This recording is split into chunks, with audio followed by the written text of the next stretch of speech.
I was lying in a hospital bed with a jagged scar running down the center of my chest. My heart had literally been stopped and restarted by a team of surgeons just 3 days ago. All I wanted was a ride home, just a simple ride. I texted my son Damon. I texted my daughter-in-law Courtney. I thought surely after a triple bypass surgery, they would care enough to drive 20 minutes to pick me up. The answer I got shattered me more than the scalpel ever could. "Call a taxi, Dad, the game is on." That was what my son wrote. And then came the second text, the one that made me rip the IV out of my own arm. "Stay in the hospital for another month. It is so nice without you here." They thought I was a helpless old man living on a small pension. They didn't know I was Augustus Freeman, the man who built the largest logistics empire in Chicago. And they certainly didn't know that by the end of the night, they would be begging me to pick up the phone while I gave their entire inheritance to a waitress. Before I tell you how I dismantled their lives in 24 hours, let me know where you are watching from in the comments.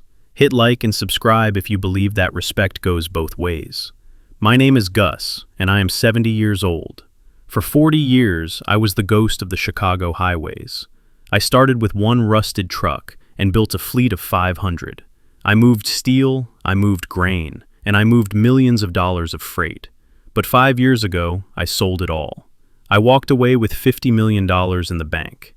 But I made a choice. A dangerous choice. I decided to hide it. I wanted my son Damon to learn the value of $1.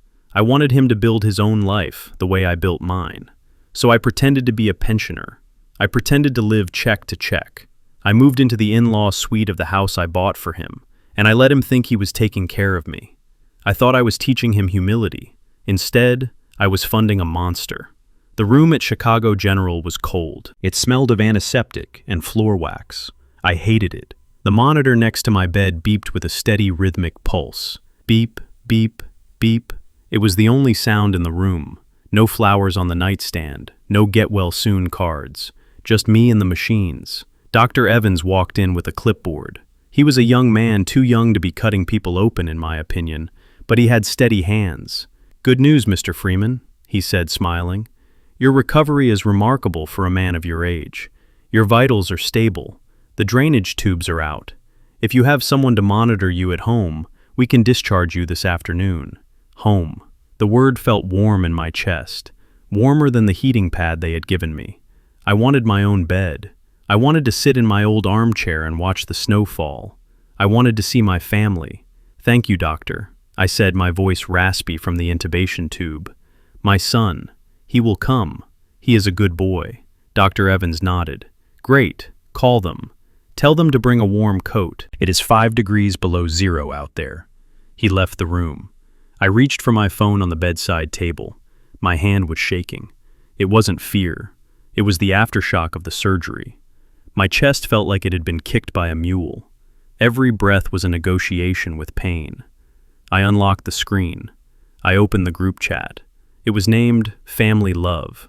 Courtney had named it that 3 years ago when I paid the down payment on the house. Back then she was sweet. Back then she called me Dad. I typed slowly, my thumb hovering over each letter. "I can come home. The doctor said I am ready. Can one of you pick me up? I am still in a lot of pain and I cannot walk far." I hit send. I watched the screen. Read by Damon. Read by Courtney. I waited. The 3 little dots appeared, showing that someone was typing. Then they disappeared. Then they appeared again. My heart beat faster. I imagined them rushing to the car. I imagined Damon grabbing my heavy wool coat from the closet. I imagined Courtney making a pot of soup. Then the phone buzzed. "Damon.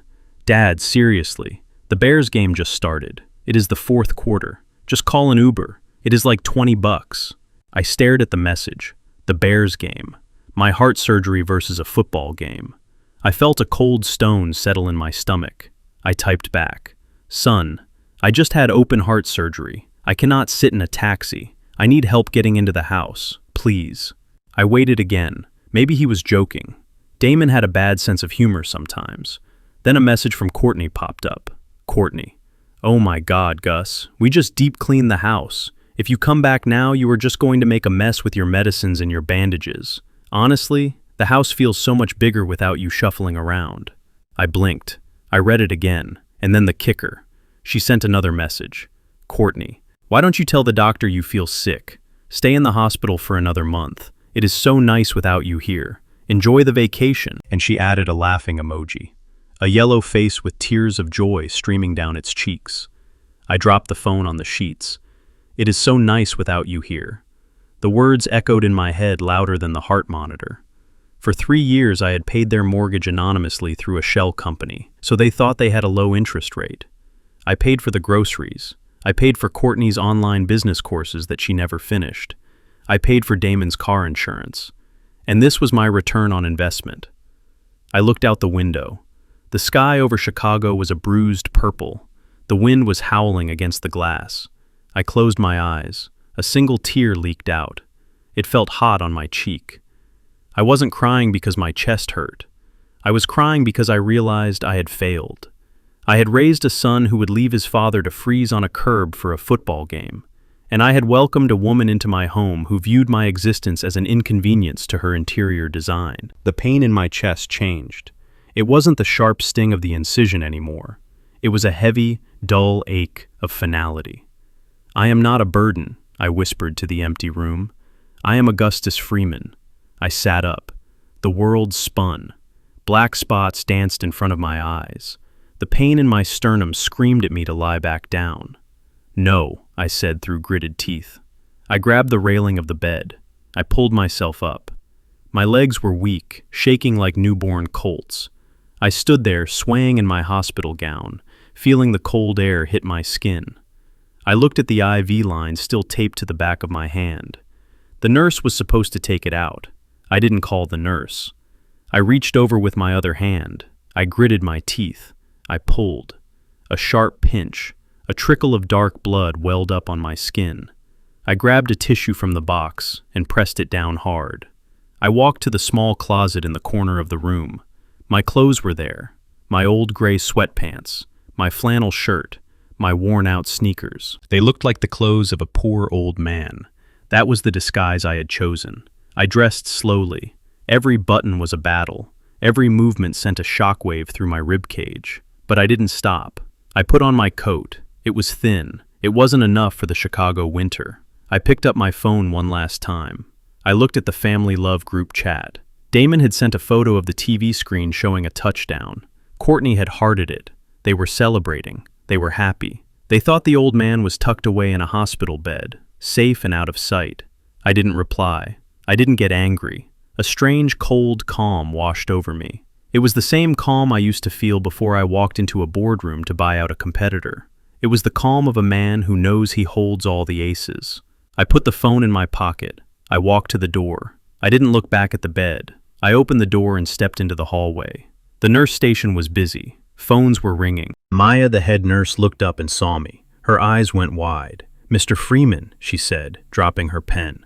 "What are you doing? You can't leave yet. We haven't processed your papers. Where is your family?" I looked at her. She was a kind woman. She had held my hand when I woke up from anesthesia. She had treated me with more dignity in 3 days than my daughter-in-law had in 3 years. "My family is waiting outside, Maya," I lied. My voice was steady. "They are in the car." "But you need a wheelchair," she said, coming around the desk. "It is policy. You can't walk to the exit." "I don't need a wheelchair," I said. "I need to walk. I need to feel the ground under my feet." She looked at me. She saw something in my eyes. Maybe she saw the pain. Maybe she saw the determination. She stopped. "Are you sure you are okay, Gus?" she asked softly. I smiled. It was a weak smile, but it was real. "I am better than I have been in years," I said. I walked to the elevator. I pressed the button for the ground floor. As the doors closed, I took a deep breath.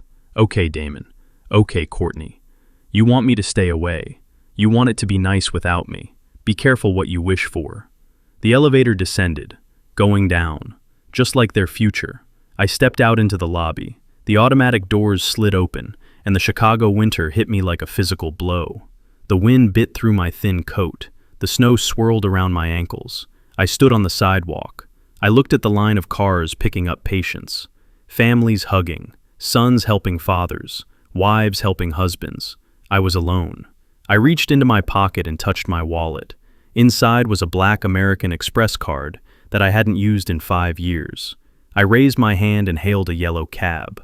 "Where to?" the driver asked as I climbed in, groaning from the pain. I didn't give him my home address. I didn't give him Damon's address. "Take me to the uncompromising law offices of Bernie Steinberg," I said, "and step on it." The driver looked at me in the rearview mirror. "You look like you just escaped the morgue, pal," he said. I looked out the window at the gray city. "I did," I whispered. "And now I am going to bury some people. Drive." Signing the discharge papers felt harder than signing the contract for my first fleet of trucks back in '82. My hand was trembling, not from age, but from the sheer effort of keeping my composure. The pen felt like it weighed 50 pounds. Every stroke of the ink on the paper was a lie. I was signing a document that stated I had a safe transport plan and a supportive home environment to return to. I had neither. Maya, the head nurse, stood over me with her arms crossed. Her face was pinched with worry. She had been a nurse for 20 years, and she had that sixth sense that all good nurses have. She knew when a patient was lying. She looked at the empty chair beside my bed, where a family member should have been sitting. She looked at my small plastic bag of personal belongings, which I was clutching like it was a bag of gold. "Mr. Freeman," she said, her voice soft but firm, "where is your family? You just had a triple bypass 3 days ago. You cannot drive. You cannot even lift that bag. I cannot let you walk out of these doors alone. It is against protocol, and quite frankly, it is against my conscience." I finished signing the last page. I put the pen down and forced a smile onto my face. It felt like a mask made of cracked clay. "They are waiting at the curb, Maya," I lied. My voice sounded thin and raspy. "My son Damon, he is in the black SUV right outside the main entrance. He couldn't find parking, so he is circling the block. You know how Chicago parking is." Maya didn't look convinced. She looked at her clipboard, then back at me. "I can call him for you," she offered, reaching for the phone. "I can tell him to pull up to the wheelchair ramp." "No," I said too quickly. I pulled my hand away. "No need to bother him. He is on a conference call. Big business deal. I don't want to interrupt. I can walk." I stood up. The room tilted. The floor seemed to rush up to meet me, then sway back down. The pain in my chest was a living thing, a hot, jagged line of fire running down my sternum. I gritted my teeth and locked my knees. I am Augustus Freeman. I have walked through blizzards to deliver cargo. I have walked through picket lines. I can walk to a damn door. I grabbed my bag. Maya stepped forward to help, but I waved her off. "I am fine," I said. "Thank you for everything, Maya. You are an angel." I walked past her. I kept my back straight, even though every step sent a shockwave through my ribcage. I walked down the long, sterile hallway. I passed other rooms where I saw families gathered around beds. I saw a daughter feeding her elderly father soup. I saw a wife holding her husband's hand as he slept. I looked away.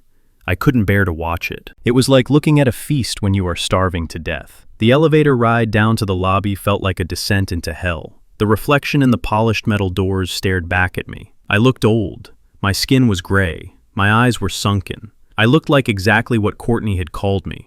A burden, a ghost. When the automatic doors slid open, the Chicago winter hit me like a physical punch to the gut.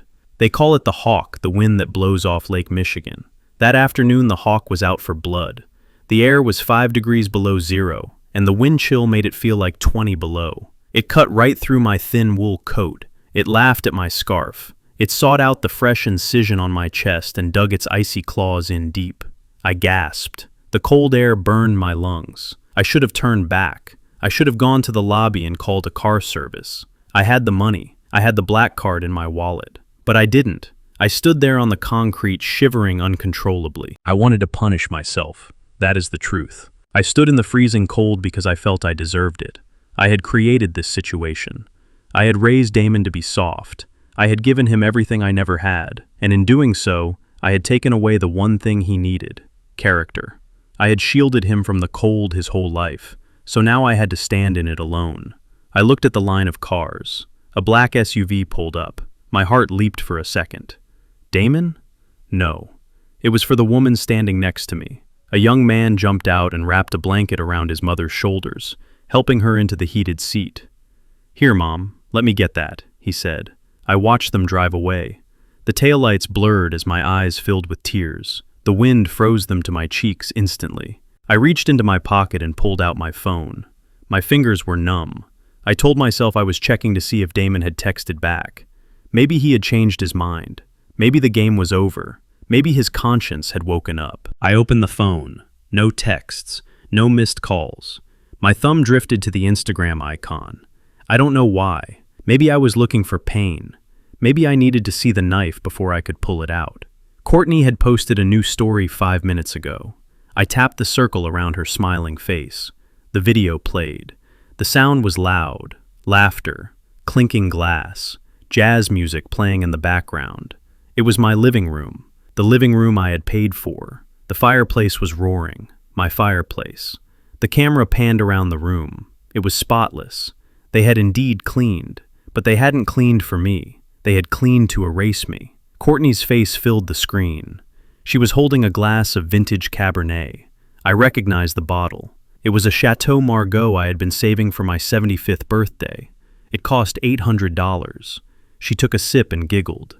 "Cheers to a quiet house," she said to the camera. Then she flipped the camera to show Damon, my son. He was sprawled on my leather recliner, the one I sat in to read the newspaper every morning. He had his feet up on the coffee table. He was eating a steak. "Damon, say hi to the fans," Courtney said. Damon waved a forkful of meat at the camera. "Living the dream, babe," he mumbled, his mouth full. Finally, some peace and quiet. Then came the caption, white text over the video of my empty house. "Clean house, clear mind. So nice when the ghost is gone for a month. Endless joy.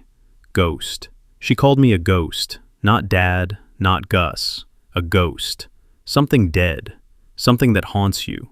Something you are afraid of and want to banish. I stood there on the sidewalk and I felt something inside me snap. It was a quiet snap, like a dry twig breaking under a heavy boot. The cold didn't bother me anymore. The pain in my chest faded into the background. I looked at the phone. I looked at my son eating my steak and drinking my wine in the house I bought, celebrating the fact that I was shivering in a hospital parking lot. They didn't just leave me here. They were throwing a party on my grave before I was even in it. I closed the Instagram app. I didn't cry. I didn't scream. I felt a cold, dark resolve settling over me. It was heavier than the snow and harder than the ice. "A ghost," I whispered. "You want a ghost, Courtney? You want a ghost, Damon? Fine, I will be a ghost. But I won't be the kind that just rattles chains in the attic. I will be the kind that burns the house down." I looked down the street. A line of Ubers and Lyfts were gliding by, sleek and impersonal. I didn't want them. I saw a beat-up yellow taxicab idling near the end of the rank. The driver was an old man, smoking a cigarette out the window, looking as tired as I felt. I walked over to him. My step was different now. I wasn't shuffling, I was marching. I pulled the back door open and slid onto the cracked vinyl seat. It smelled of stale tobacco and pine air freshener. It smelled like the trucks I used to drive in the 70s. It smelled like work. It smelled like reality. "Where to Mac?" the driver asked, looking at me in the rearview mirror. He saw the hospital bracelet still on my wrist. He saw the pale skin and the shaking hands. He probably thought I was going home to die. I looked him in the eye. "Take me to the Loop," I said. "The law offices of Bernie Steinberg." The driver raised an eyebrow. "That is a fancy address for a guy in sweatpants," he said. "You got the fare?" I reached into my pocket and pulled out a roll of $100 bills. I peeled one off and tossed it onto the front seat. "Drive," I said. The driver's eyes widened. He stubbed out his cigarette and threw the car into gear.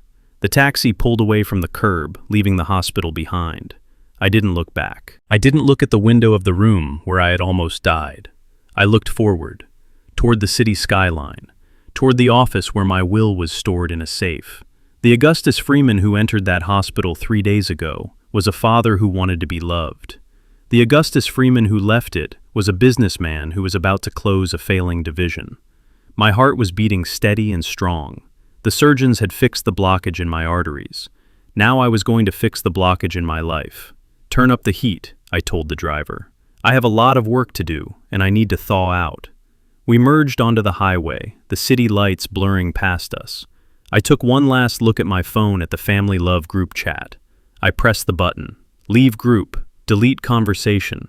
Block contact. Block contact. Goodbye, Damon. Goodbye, Courtney. The ghost is coming for you. The elevator doors to the 40th floor of the Steinberg and Associates building slid open with a soft ping. I stepped out onto the plush carpet that was thicker than the mattress I had slept on for the last 3 nights.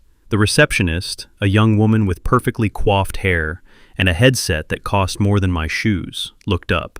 Her smile faltered instantly. She didn't see Augustus Freeman, the logistics tycoon. She saw a 70-year-old black man in gray sweatpants and a hospital bracelet, shivering in a thin coat. She saw a vagrant who had wandered past security. "Can I help you, sir?" she asked, her hand hovering over the panic button under her desk. I didn't answer her. I didn't have the energy to explain that I paid the lease on this entire floor. I just kept walking. My chest was a furnace of pain, but my legs kept moving. I pushed past the heavy oak doors of the corner office. Bernie Steinberg was sitting behind his desk, dictating something into a recorder. He looked up, annoyed at the intrusion. Then his jaw dropped. Bernie has been my lawyer and my friend for 30 years. We fought lawsuits together. We fought unions together. He was the only man in Chicago who knew exactly how much money was sitting in the offshore accounts of Freeman Holdings. Gus Bernie stammered, standing up so fast his chair rolled back and hit the window. "Good God, Gus, what are you doing here? You were supposed to be in post-op. You look like death warmed over." He rushed around the desk, grabbing my arm before I could collapse. He guided me to the leather client chair. It was the same chair I sat in 5 years ago when I signed the papers to sell my company. I sat down. I let out a breath that rattled in my lungs. "I need water, Bernie," I rasped, "and I need the red file." Bernie poured a glass of water from a crystal carafe, his hands shaking slightly. He handed it to me. "Gus, talk to me," he said. "Did something go wrong with the surgery? Did you escape? Where is Damon? Why isn't he here helping you?" I took a sip of the water. It was cold and clean. It tasted like wealth. It tasted like the life I had left behind to teach my son a lesson. A lesson, I thought bitterly. What a joke. 5 years ago, I sat right here and told Bernie my plan. I had just sold Freeman Logistics for $50 million. I had 500 trucks on the road. I had a warehouse that covered 3 city blocks. I was the king of the highway. But I looked at my son Damon, and I saw a boy who was getting too comfortable. He was 25 then, and he had never worked a hard day in his life. So I hid the money. I put it all in a blind trust. I told Damon the business went bust. I told him we were living on my pension and Social Security. I moved into the basement of the house I bought for him, and I pretended to be poor. I thought if he had to struggle, he would find his backbone. I thought if he had to take care of me, he would learn compassion. I was a fool. You can't teach a shark to be a vegetarian by starving it. It just learns to eat you. I reached into my pocket and pulled out my phone. The screen was cracked from where I had gripped it too hard in the taxi. I unlocked it and opened the message thread. "Read this," I said, sliding the phone across the mahogany desk. Bernie picked it up. He adjusted his glasses. I watched his face. He read Damon's text about the football game. He frowned. Then he read Courtney's text about the house being nice without me. Bernie's face turned red. He slammed the phone down. "That little witch," he spat. "And Damon. My God, Gus. They left you at the hospital. In this weather." "They did more than that," I said, my voice gaining strength from the anger. "They are throwing a party right now. They are drinking my Chateau Margaux and celebrating my absence. They called me a ghost, Bernie." I leaned forward, wincing as the stitches in my chest pulled tight. "They want a ghost. I am going to give them a ghost." Bernie looked at me concerned. "Gus, you need to rest. We can deal with this later. Let me call a car to take you to a hotel. You need to sleep." "I don't need sleep," I roared, slamming my hand on the desk. The pain flared hot and white, but I ignored it. "I need justice. Bring up the red file, Bernie, now." Bernie sighed. He walked to his wall safe. He spun the dial. He pulled out a thick red folder. This was the contingency plan, the break glass in case of emergency plan. I never thought I would use it. I hoped I would burn it on my deathbed. He opened the folder and spread the documents out. "This is the deed to the house on Elm Street," Bernie said, pointing to a paper. "The house Damon and Courtney are living in. The house they think they own because you let them play pretend. Sell it," I said. Bernie blinked. "Sell it. Gus, that is their home." "No," I corrected him. "That is my asset. It is in my name. I want it listed on the market immediately. Call the real estate sharks. Tell them I want a cash buyer within 24 hours. Price it to move. I want a for sale sign on that lawn by tomorrow morning. But where will they go? Bernie asked. They can go to hell for all I care, I said, cold as the ice on the window. Or they can go to a hotel, but they are not staying under my roof. I pointed to the next document. The credit cards, I said. The American Express Platinum Supplementaries. I gave them for emergencies. The ones they use to buy designer bags and steak dinners. Cancel them, I ordered. Flag them as stolen, retroactive to this morning. Bernie started typing on his computer, his fingers flying across the keyboard. Done, he said. The cards are dead. What else? The monthly stipend, I said. The $5,000 I transfer to Damon's account every month, under the guise of his consulting salary for the shell company. Cut it. Bernie paused. He looked at me over the rim of his glasses. Gus, he said softly, if we do this, we are nuking their lives. They have no savings. Courtney has never worked a day in her life. Damon hasn't held a real job in 3 years. If you cut the money and sell the house, they will be on the street. It is the middle of winter. I looked at Bernie. I thought about the text message. Call a taxi, I am watching TV. I thought about the snow on my ankles in the parking lot. I thought about the years I spent driving a truck 16 hours a day, peeing in bottles, and sleeping in rest stops just so I could give Damon a better life. Let them freeze, I said. Bernie stopped typing. He looked at me with a mixture of fear and respect. Gus, listen to me, he said, leaning forward. You just had open heart surgery 72 hours ago. Your body is in shock. This level of stress, it could kill you.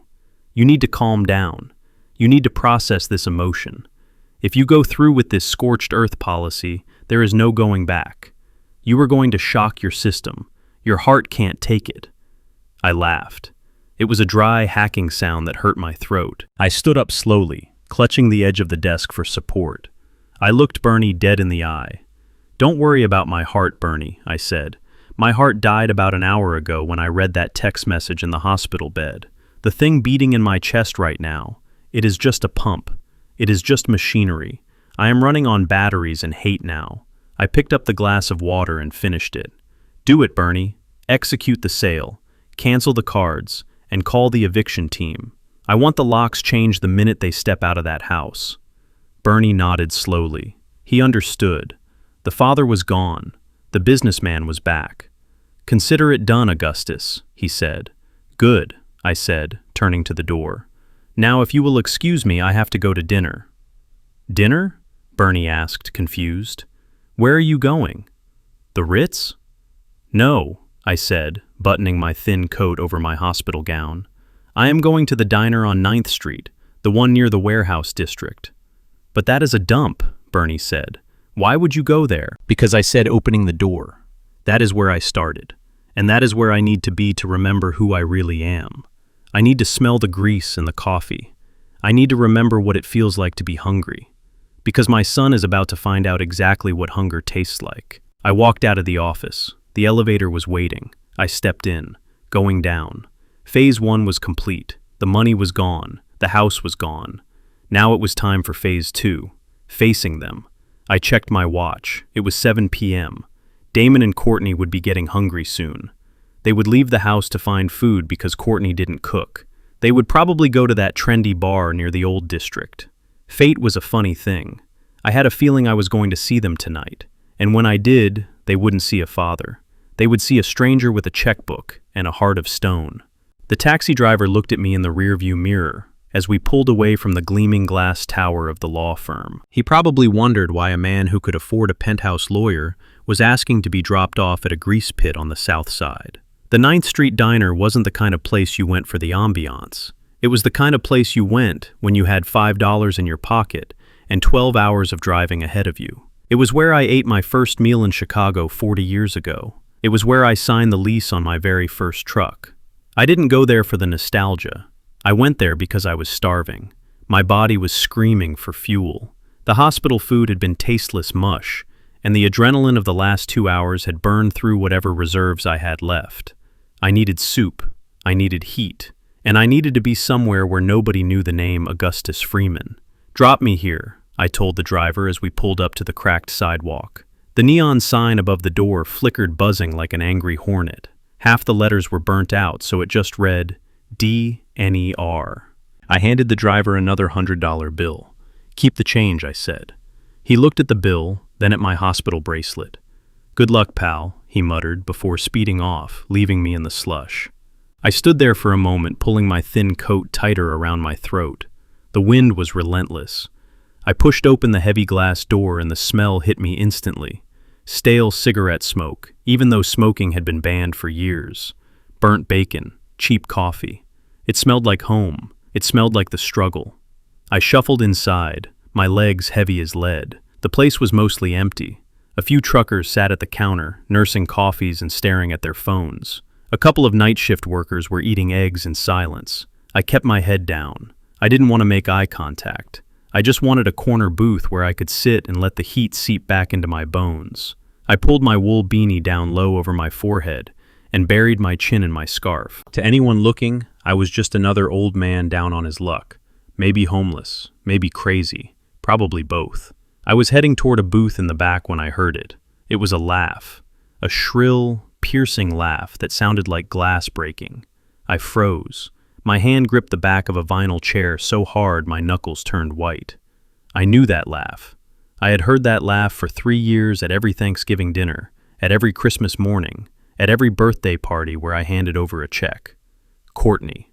I turned my head slowly, terrified that my mind was playing tricks on me. Maybe the medication was making me hallucinate. Maybe I was having a stroke. But it wasn't a hallucination. There, in the far corner booth, under the flickering light of a beer sign, sat my family. Damon and Courtney. They weren't at home. They weren't cleaning. They weren't watching the Bears game on TV. They were here, at a dive bar diner, 5 miles from our house, dressed in their Friday night best. Damon was wearing a leather jacket I had bought him for his birthday last year. It cost $600. Courtney was wearing a fur stole that looked like it belonged on a runway in Paris, not in a diner that smelled of onions. They were drinking cocktails, bright, colorful drinks with little umbrellas. I felt the room spin. The betrayal wasn't just digital anymore, it was physical. It was sitting 20 feet away from me. They had lied about being home. They had lied about cleaning. They were out partying while I was supposedly rotting in a hospital bed. I should have walked out. I should have turned around and left before I did something I would regret. But my feet wouldn't move. A dark, gravitational pull drew me closer. I needed to know. I needed to hear what they were saying. I spotted an empty booth right behind theirs, separated by a high wooden partition. If I was careful, I could sit there and they would never see me. I crept forward, moving silently in my worn-out sneakers. I slid into the booth, keeping my head down. The vinyl seat was cold and cracked. I pressed my back against the wood partition. I was so close, I could smell Courtney's expensive perfume. It was Chanel. I knew because I paid the credit card bill. I signaled the waitress. She was a young girl, tired-looking, with dark circles under her eyes. Her name tag read Lila. "Chicken noodle soup," I whispered, my voice barely a croak. "And hot water, please." She looked at me with pity. She saw the hospital bracelet. She saw the shivering. "Coming right up, honey," she whispered back. As she walked away, I leaned my head back against the wood and listened. "I can't believe we are eating at this dump," Courtney complained, her voice loud and slurred. "Why couldn't we go to the Palm?" "Because, babe," Damon replied, his voice thick with alcohol. "The Palm requires a reservation, and we decided to go out last minute. Besides, nobody knows us here. We can relax." "Relax," Courtney scoffed. "I am sitting on plastic, Damon. My outfit is worth more than this entire building." I closed my eyes. I remembered when I used to bring Damon here for pancakes when he was 5 years old. He loved this place. He used to call it the castle because of the way the jukebox lit up. Now he was too good for it. "Hey, did you check the tracking on my package?" Courtney asked. "Yeah, it arrives tomorrow," Damon said. "But seriously, Court, are you sure about this? $5,000 for a handbag? If Dad sees the statement..." Courtney laughed again. That horrible glass-breaking laugh. "Oh, please," she said. "The old ghost isn't going to see anything. He is probably drooling into a cup of Jell-O right now. I told you I hacked his pension account login. The notifications go to my email now, not his phone. My heart stopped. She hacked my account. I sat there in the booth and felt the blood drain from my face. It wasn't just the authorized spending. It wasn't just the allowance I gave them. She had broken into my private retirement account, the one I kept separate, the one I pretended was my only lifeline. $5,000. She stole $5,000 from what she thought was a poor old man's life savings to buy a handbag. That is theft, Damon whispered. But he wasn't angry. He sounded impressed. You are crazy. I am smart, Courtney corrected him. Look, he is not going to last much longer, Damon. Did you see him after the surgery? He looked gray. He is weak. Once he kicks the bucket, we get the house, we get the insurance, and we get whatever scraps are left in that pension fund. I am just advancing my inheritance. I gripped the edge of the table. I wanted to stand up. I wanted to reach over that partition and scream at them. I wanted to tell them that the scraps they were talking about were $50 million, and they just lost every single cent of it. But I stayed seated. The waitress arrived with my soup. She placed it down gently. Here you go, sweetie, she whispered. I brought you some extra crackers, on the house. I looked up at her. Her eyes were kind. She didn't know me. She didn't owe me anything. Yet she gave me extra crackers because she thought I was hungry. My own son was sitting 3 feet away, drinking a $20 cocktail paid for with my stolen money, while planning my death. Thank you, I whispered to the waitress. My voice broke. I stared at the soup. It was hot steam rising from the yellow broth. I dipped a spoon in. My hand was shaking so bad the soup spilled back into the bowl. Behind me, Courtney was still talking. I told him to stay in the hospital for another month, she bragged. Can you believe he actually thought we would pick him up? I am in pain. Boo-hoo. Everyone has pain, Gus. Get over it. Yeah, Damon chuckled. I told him the game was on. The Bears aren't even playing tonight. It is a rerun from last season. They laughed together. A conspiratorial bond forged in cruelty. I put the spoon down. I couldn't eat. The nausea rolled over me in waves. A rerun. He left me in the freezing cold for a rerun. I reached into my pocket and touched the cold, hard screen of my phone. I had the power to end this right now. I could text Bernie. I could have the police here in 10 minutes. I could have Courtney arrested for fraud. But no, that was too easy. An arrest was just a legal problem. I wanted a soul problem. I wanted them to feel the shame. I wanted the world to see them exactly as I was seeing them right now. I needed to wait. I needed the perfect moment. Suddenly I heard a commotion. Hey, watch it! Courtney screamed. I heard the sound of glass shattering. I sat up straight. I peered through the small gap between the booth and the wall. The young waitress Lila, the one who gave me the crackers, was standing by their table. A tray was tipped over in her hands. A glass of water had spilled onto the floor, splashing onto Courtney's fur stole and her shoes. You stupid girl, Courtney yelled, jumping up. Do you know how much these shoes cost? They are Louboutin. You just ruined red bottoms with your dirty tap water. I am so sorry, ma'am, Lila stammered, her face pale. I tripped. The floor is uneven. Let me get a towel. Don't touch me, Courtney shrieked, shoving the girl away.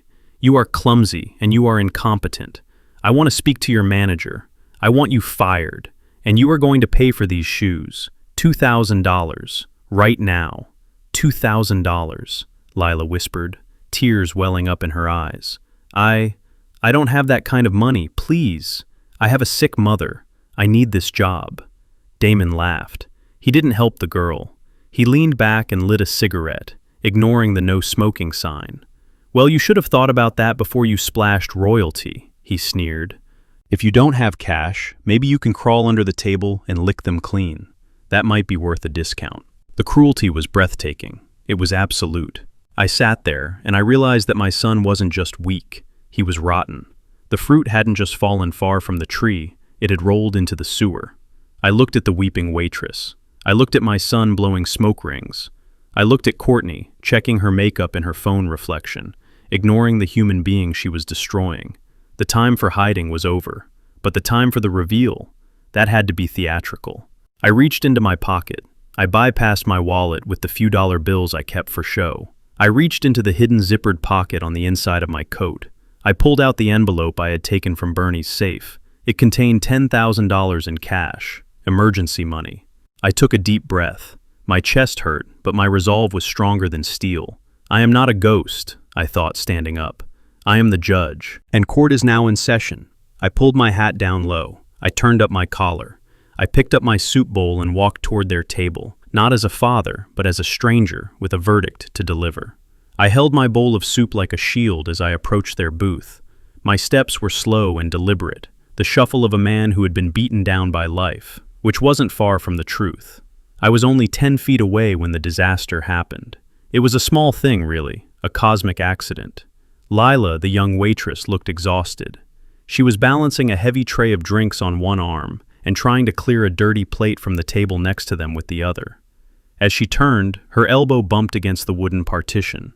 The tray tipped. It didn't crash. It just tilted enough for a tall glass of ice water to slide off the edge. Gravity took over. The glass fell. It hit the edge of the table and splashed its contents directly onto Courtney's feet. For a second, there was silence. Just the sound of ice cubes skittering across the linoleum floor. Then came the scream. It wasn't a scream of pain. It was a scream of entitlement. It was the sound a banshee makes when it doesn't get its way. Courtney jumped up from the booth so fast, she knocked her chair over. "You stupid idiot!" she shrieked. Lila froze. Her face went pale.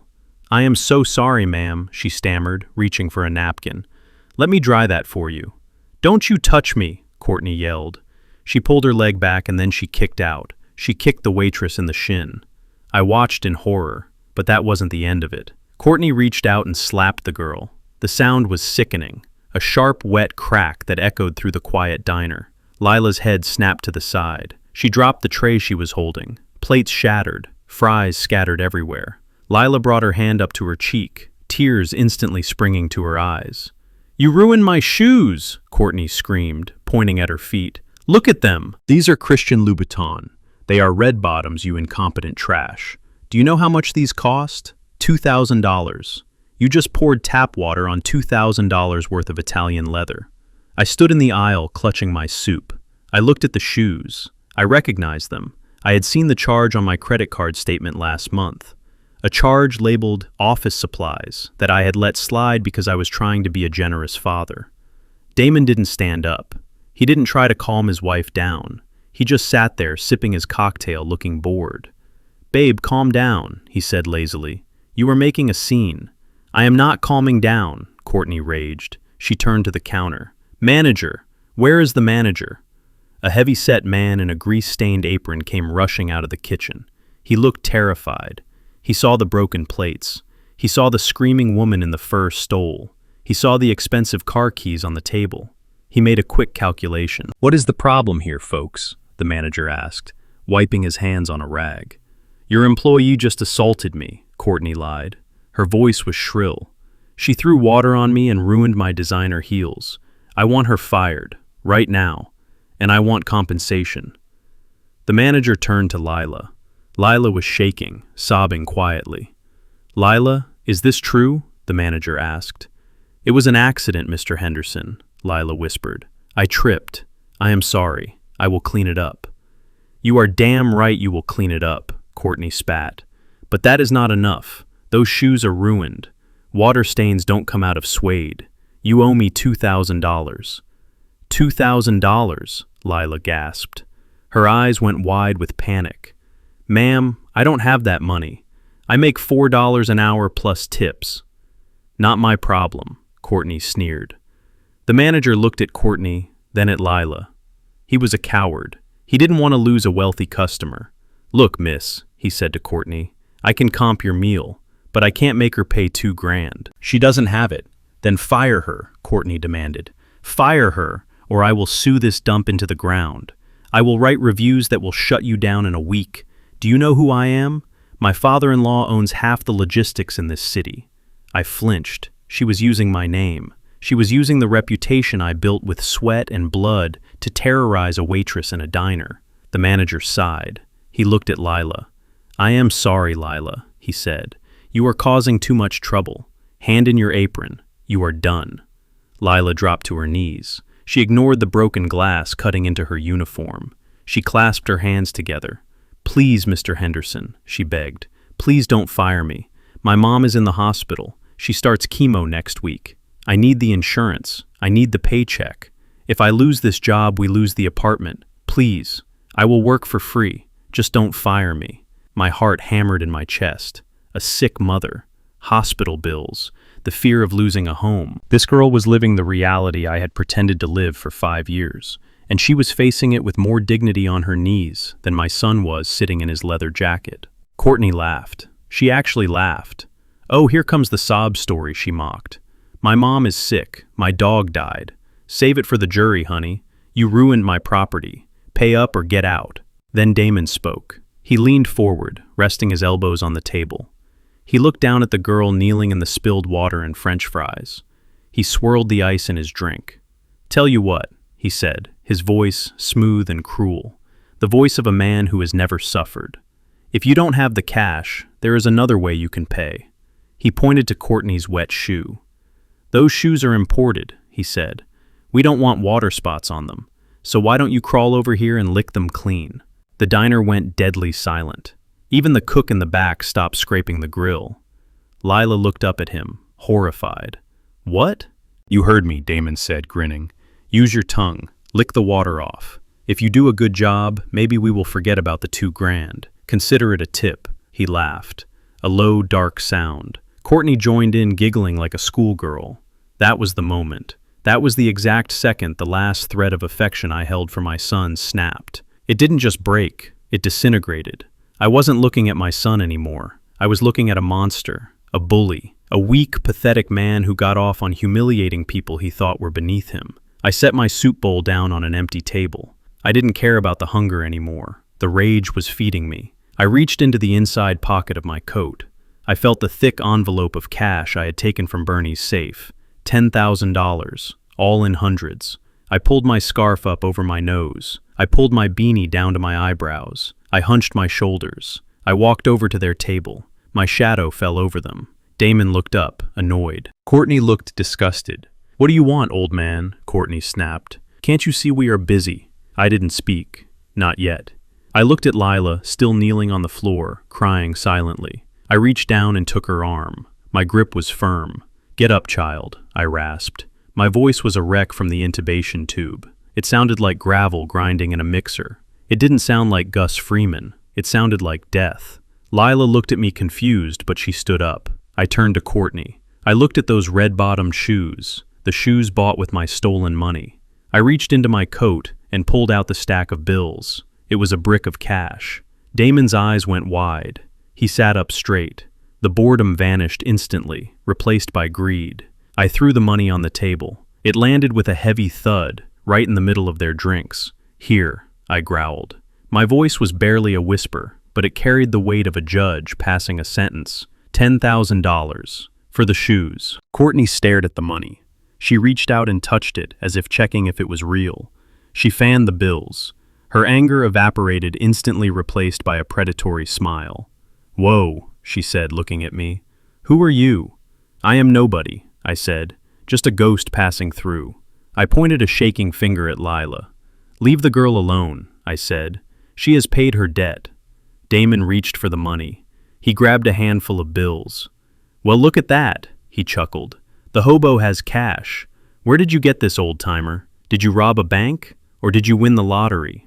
Courtney laughed, stuffing the money into her purse, the purse she bought with my stolen pension.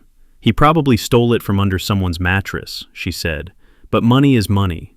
She looked at me with pure disdain. She didn't recognize her own father-in-law. She didn't recognize the coat she had seen hanging in the hall closet for 3 years. She only saw the cash. "All right, Grandpa," she said, waving her hand dismissively like she was swatting a fly. "You paid the toll. You can go now. Unless you want to lick the other shoe for another $10,000. She cackled at her own joke. I stood there for a second longer. I memorized their faces. I memorized the cruelty in their eyes. I memorized the way my son looked counting the money that I had earned with 40 years of labor. He didn't care where it came from. He didn't care about the old man standing in front of him. He just cared about the intake. I turned to Lila. "Keep your head up," I whispered to her. Then I turned and walked away. I heard them laughing behind me. "Can you believe that?" Courtney said. "What a crazy old fool. $10,000 for a pair of wet shoes? We are going to Miami, baby." I pushed open the door of the diner and stepped back out into the cold night. The wind was still howling, but I didn't feel it. I felt hot. I felt alive. I walked to the corner where my taxi was waiting. "You done?" the driver asked. "No," I said, climbing in. "I am just getting started. Take me to the TV station, Channel 5. The driver looked at me. "Channel 5? At this hour?" "I have a story to tell," I said, "and I want the whole world to hear it." As the taxi pulled away, I looked back at the diner. I saw Damon and Courtney inside, raising a toast. They thought they had won. They thought they had just scored a free payday from a senile stranger. They didn't know that the $10,000 was just the bait, and they had swallowed the hook, the line, and the sinker. Tonight, I wasn't just Augustus Freeman, the victim. Tonight, I was the director, and the final act was about to begin on live television. I sat there in the booth for one last moment, staring at the back of my son's head.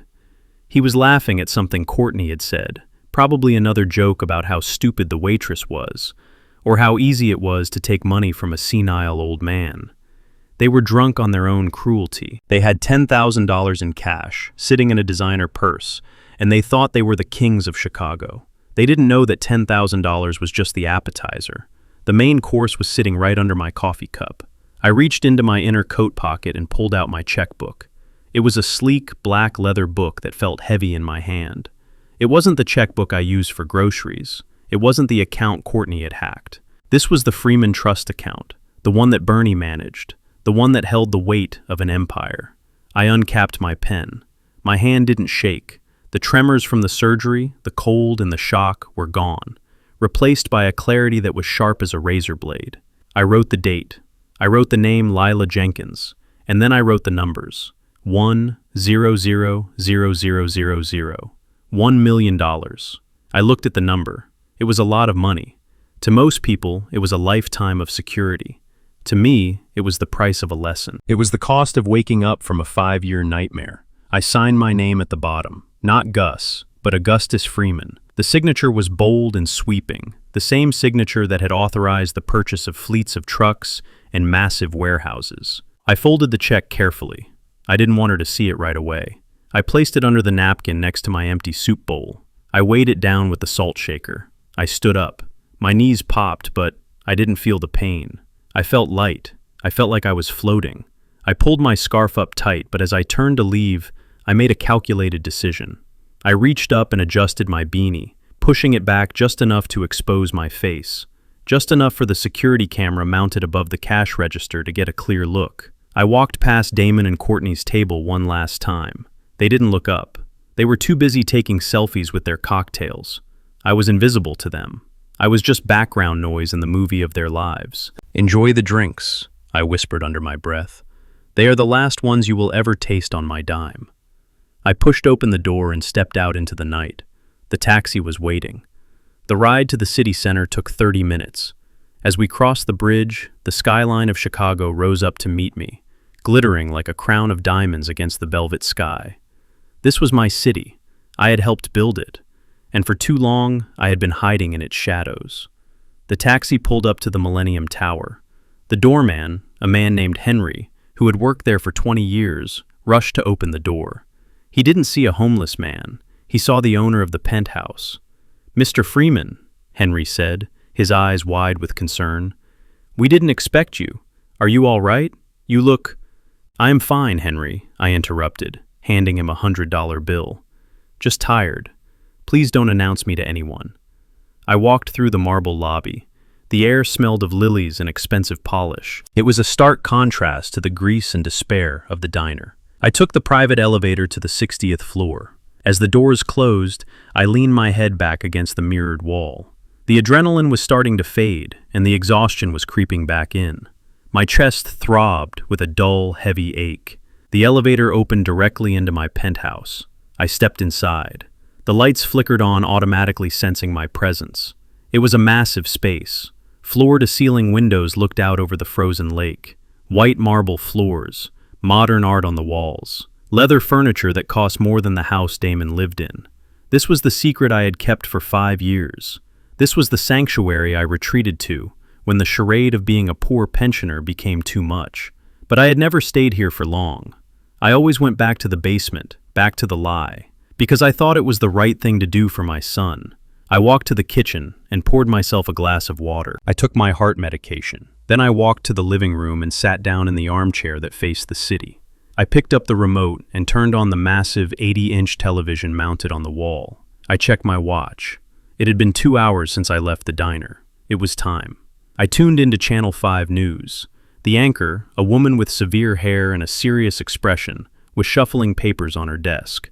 "We have a developing story coming in from the South Side," she said. "A story that is warming hearts all over Chicago on this freezing night. We go live to Mike Reynolds, who is standing outside the 9th Street Diner. Mike, what is happening down there?" The screen cut to a reporter standing in the snow outside the neon sign of the diner I had just left. A small crowd had gathered. Police lights were flashing in the background.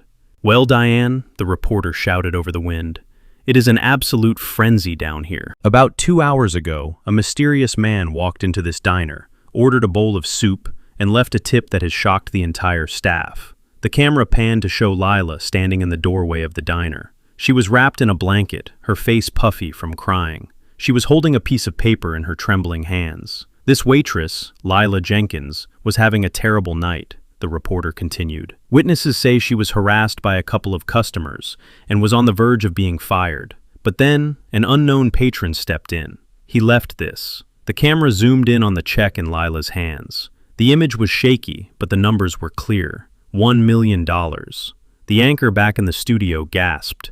$1 million, Mike. Is it real? "The bank has verified it," the reporter said. "But that is not the biggest part of the story. Who was this mystery benefactor? Was it a lottery winner? A prankster?" We obtained security footage from the diner owner, and what we found has stunned everyone. My heart began to hammer in my chest. This was it, the reveal. The screen changed to grain black and white footage. It showed me sitting in the booth. It showed me writing the check. And then it showed me standing up. It showed me looking directly at the camera and pushing my hat back. The reporter's voice rose in excitement. "Viewers, take a close look at this face. We ran this image through our archives. This is not a homeless man. This is not a random stranger. This is Augustus Freeman." The name flashed on the screen in big red letters. Augustus Freeman. The anchor's jaw dropped. Augustus Freeman, the logistics tycoon. I thought he retired years ago. Rumors were he had moved to an island. "He didn't move to an island," Diane the reporter said.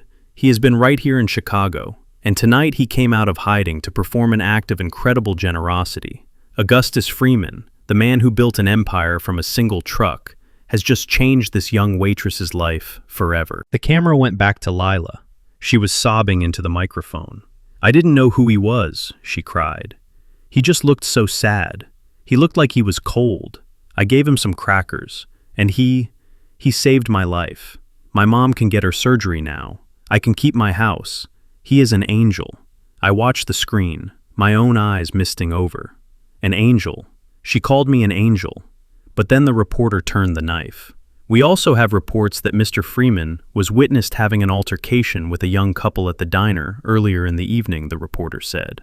"Witnesses say the couple mocked him and threw money at him. We are trying to identify who these people were, but one thing is clear. Augustus Freeman saw the best of humanity in this waitress, and the worst of humanity in those patrons." I leaned forward. The camera panned to the side, catching a glimpse of Damon and Courtney being escorted out of the diner by the police who were clearing the scene. They looked confused, they looked annoyed, and then they looked up at the TV monitors mounted inside the diner window. I saw the exact moment the realization hit them. I saw Damon freeze. I saw his mouth form the word "Dad." I saw Courtney grab his arm, her face going white as the snow around her. They saw my face on the screen. They heard the name Augustus Freeman. They heard the words $1 million. They realized that the old man in the beanie wasn't a stranger. He wasn't a ghost. He was the bank. He was the golden goose they had been trying to kill for 3 years, and he had just given away their inheritance to a stranger on live television. My phone, which had been silent on the coffee table, suddenly buzzed. Then it buzzed again, and again. It started to vibrate so hard it rattled against the glass surface of the table. I picked it up. Damon. Calling. I let it ring. It stopped. then immediately started again. Courtney. Calling. I looked at the screen. I looked at the names of the people who had told me to stay in the hospital. The people who had told me it was nice without me. The phone rang and rang, a symphony of panic. I sat back in my leather chair. I took a sip of water. I watched the news cycle repeat the story. I watched Lila cry tears of joy. I watched the footage of me walking out into the night. 80 times. That is how many times they called in the next hour. 80 desperate, frantic, terrified calls. I didn't decline them. I didn't turn the phone off. I let it ring. I wanted them to hear the silence on the other end. I wanted them to know that I was there, watching, listening, and choosing not to answer. I was a ghost after all, and ghosts don't answer the phone. The news anchor came back on the screen. "If you are watching, Mr. Freeman," she said, looking into the camera, "thank you. Chicago thanks you." I smiled, a cold, hard smile. "You are welcome," I whispered, "but the show isn't over yet." I stood up and walked to the window, looking down at the city. Somewhere down there in the cold, dark streets, my son and his wife were scrambling. They were realizing that the locks on the house wouldn't work. They were realizing that the credit cards were dead. They were realizing that the winter had finally come for them. I placed my hand on the cold glass. "Welcome to the real world, Damon," I said. "I hope you brought a warm coat, because it is going to be a long, cold night." The Velvet Room was the kind of place where a bottle of water costs more than a tank of gas. It was loud, it was dark, and it smelled of expensive cologne and desperate ambition. Damon and Courtney were sitting in a VIP booth, surrounded by velvet ropes, acting like they owned the city. They had ordered 3 bottles of Dom Perignon. They had ordered a seafood tower. They were throwing cash around like confetti. And the saddest part was that it was my cash. It was the $10,000 I had thrown on the table at the diner just an hour ago. The money I gave them to pay for the waitress's dignity. They were drinking it. They were laughing about the crazy old hobo who had walked in off the street and handed them a fortune. I wasn't there in the bar, but I can see it as clearly as if I were watching a security tape. I know my son. I know his wife. I know that right now, Courtney was probably holding up her glass, looking at the bubbles, and making a toast to her own genius. She was probably telling Damon that they were born lucky. She was probably saying that the universe owed them this.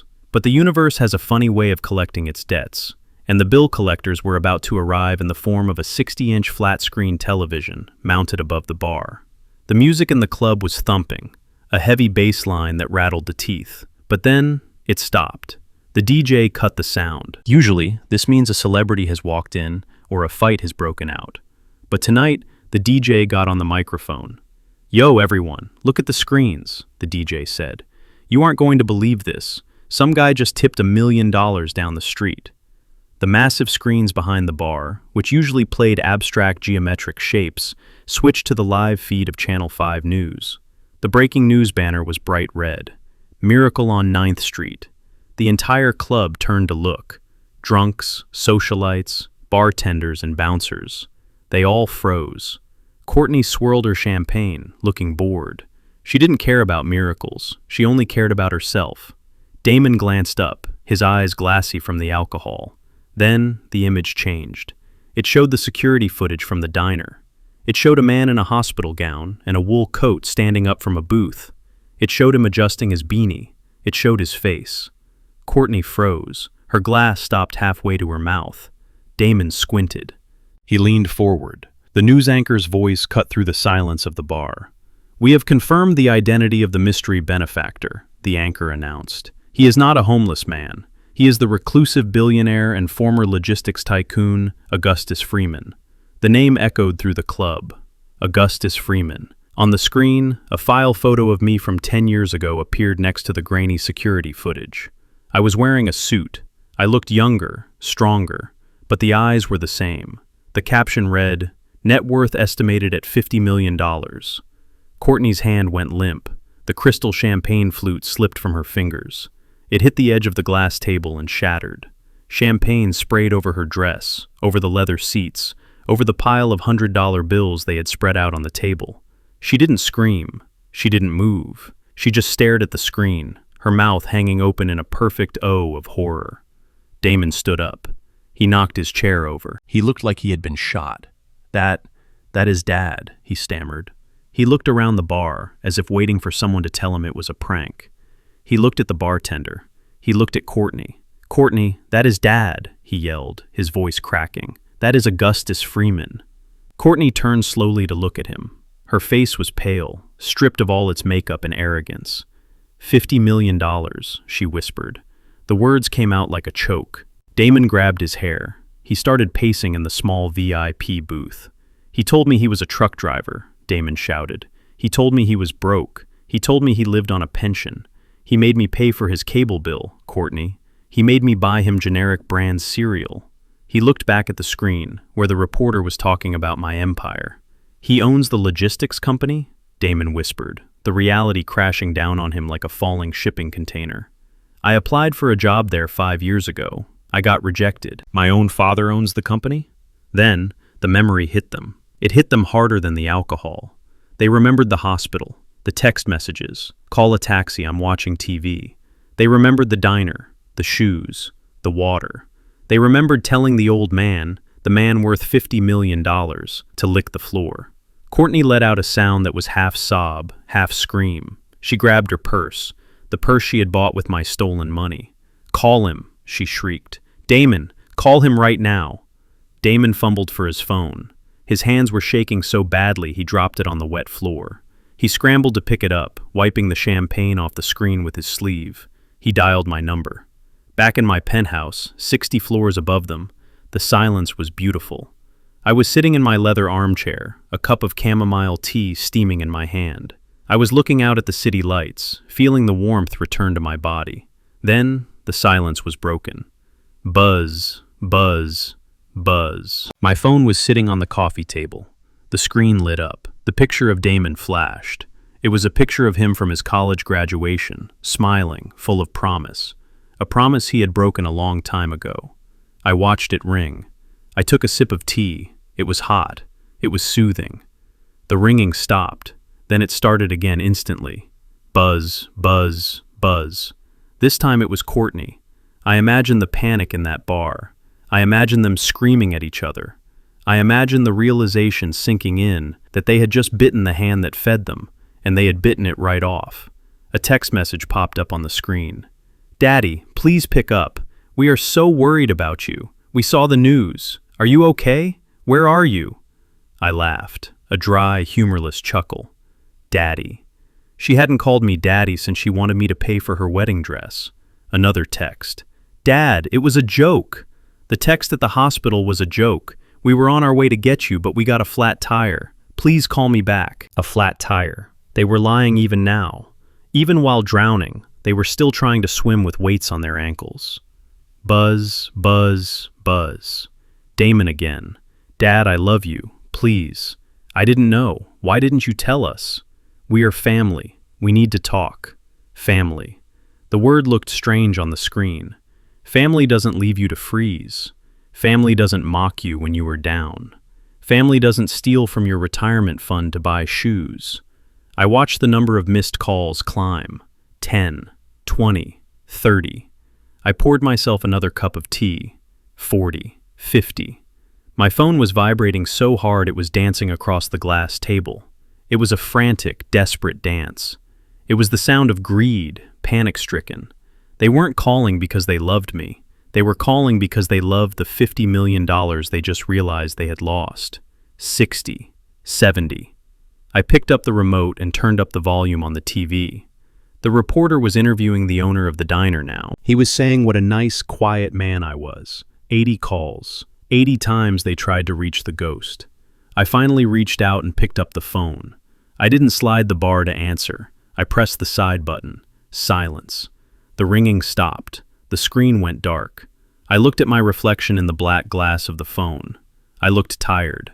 I looked old. But I looked free. They would be running out of the bar now. They would be jumping in their car. They would be racing to the hospital, then to the house. They would be trying to find the man they thought they could control. But that man didn't exist anymore. I put the phone down. "Let them run," I whispered to the empty room.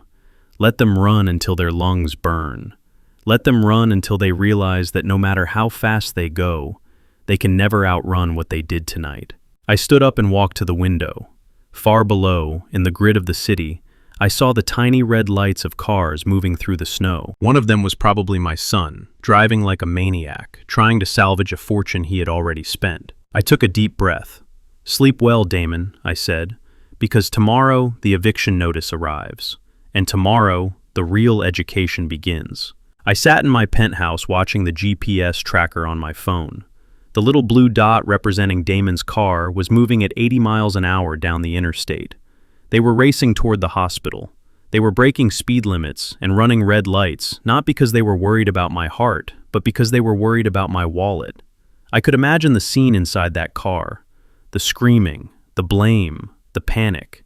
They were rushing back to the scene of the crime, hoping that the victim was still there, waiting to be manipulated one last time. But the bed was empty. When they arrived at the hospital, they didn't find a frail old man. They found Maya. I know this because Maya texted me later that night with a grim satisfaction. She told me they ran into the ward breathless and smelling of expensive champagne. Courtney was crying fake tears, asking where her beloved father-in-law was. Damon was demanding to see the doctor. Maya told them the truth. She told them I had walked out into the cold 3 hours ago. She told them I had left alone because my family was too busy watching a football game to come get me. She said the look on their faces wasn't shame, it was terror. They realized they had lost the physical location of the asset.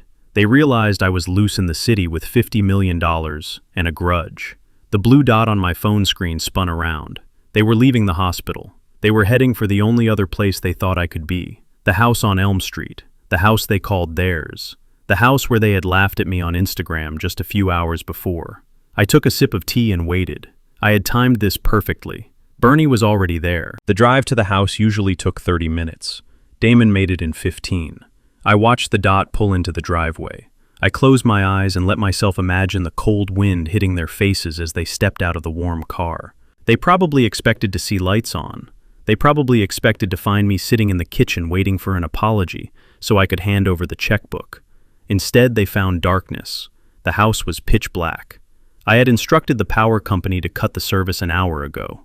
No heat, no lights, just a silent, frozen monument to their ungratefulness. Damon and Courtney ran up the front steps. The snow was deep here, unshoveled because Damon was too lazy to do it, and I wasn't there to do it for him. Courtney slipped in her Louboutin heels, the same heels she had terrorized the waitress over. She cursed, screaming at the ice, screaming at the house, screaming at the world. Damon got to the door first. He jammed his key into the lock. He turned it. Nothing happened. He tried again. He jiggled it. He pulled the handle. The door didn't budge. It wasn't stuck. It was changed. The locksmith I hired had done his job efficiently. The old tumblers were gone. The key to the kingdom had been revoked. "What is wrong?" Courtney shrieked, shivering in her fur stole. "Open the door, Damon. It is freezing out here." "It won't turn," Damon yelled, rattling the handle. "The key won't turn. It is like it is the wrong key. Let me try it." Courtney pushed him aside. She jammed her key in. She twisted it with violent force. Snap! The key broke off in the lock. She screamed a sound of pure frustration. She kicked the door, leaving a scuff mark on the paint I had applied myself 3 summers ago. "Open up!" she screamed, pounding on the wood. "Gus, I know you are in there. Open this door right now. This isn't funny." There was no answer, only the wind howling through the bare branches of the oak tree in the front yard. Then suddenly the darkness was shattered. Blue and red lights flooded the driveway. A siren chirped once short and authoritative. Damon and Courtney spun around, blinding their eyes against the glare. A police cruiser was parked at the end of the driveway, blocking their exit. Next to it stood a black sedan. The door of the sedan opened and Bernie Steinberg stepped out. Bernie is a small man, but in that moment he must have looked like a giant. He was wearing his heavy wool trench coat and a fedora. He walked up the driveway, flanked by 2 uniformed police officers. He didn't look like a family friend. He looked like the Reaper. "Who are you?" Courtney yelled, shielding her eyes. "Get these lights out of my face. We live here. We are locked out." Bernie stopped 10 feet away from them. He held a leather briefcase in his gloved hands. He looked at Damon. He looked at Courtney. He looked at the broken key in the lock. "You don't live here anymore," Bernie said, his voice calm and cold, cutting through the wind. Damon stepped forward, trying to use his height to intimidate the lawyer. "Look, pal, I don't know who you think you are, but this is my house. My dad bought it for me. Now tell the cops to leave and help us get inside. My dad is missing and we need to check if he is in there." "Your father is safe," Bernie said. "He is in a secure location far away from you. And as for this house, Augustus Freeman never bought it for you, Damon.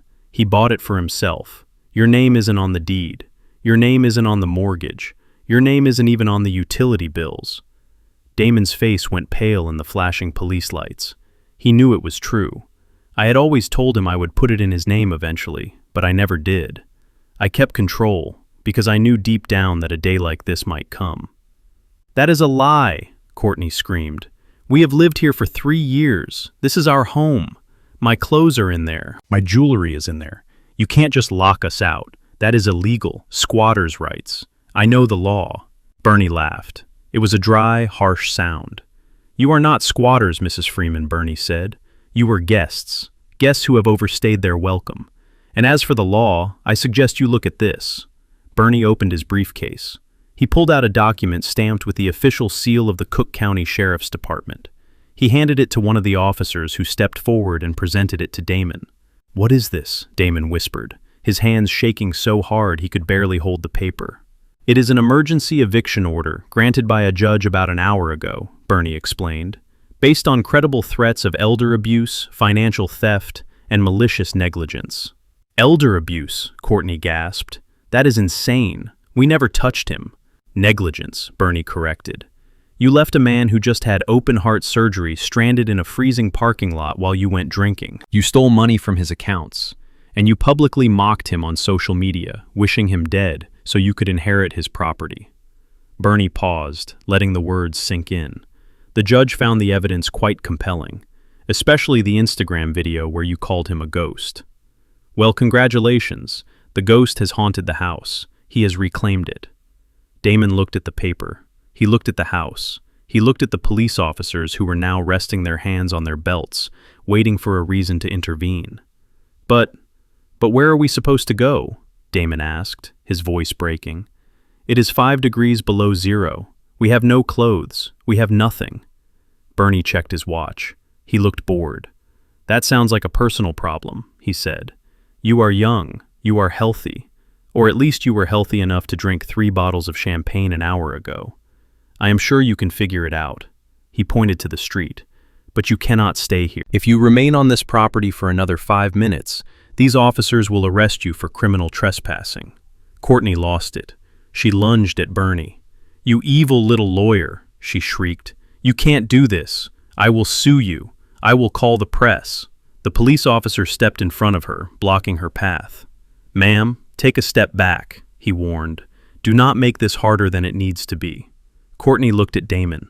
"Do something," she yelled. "You are the man. Defend your home." Damon looked at the officer. He looked at the gun on the officer's hip. He looked at the cold, dark house that was no longer his. The fight went out of him. He realized he had no leverage. He was playing poker against a man who owned the casino.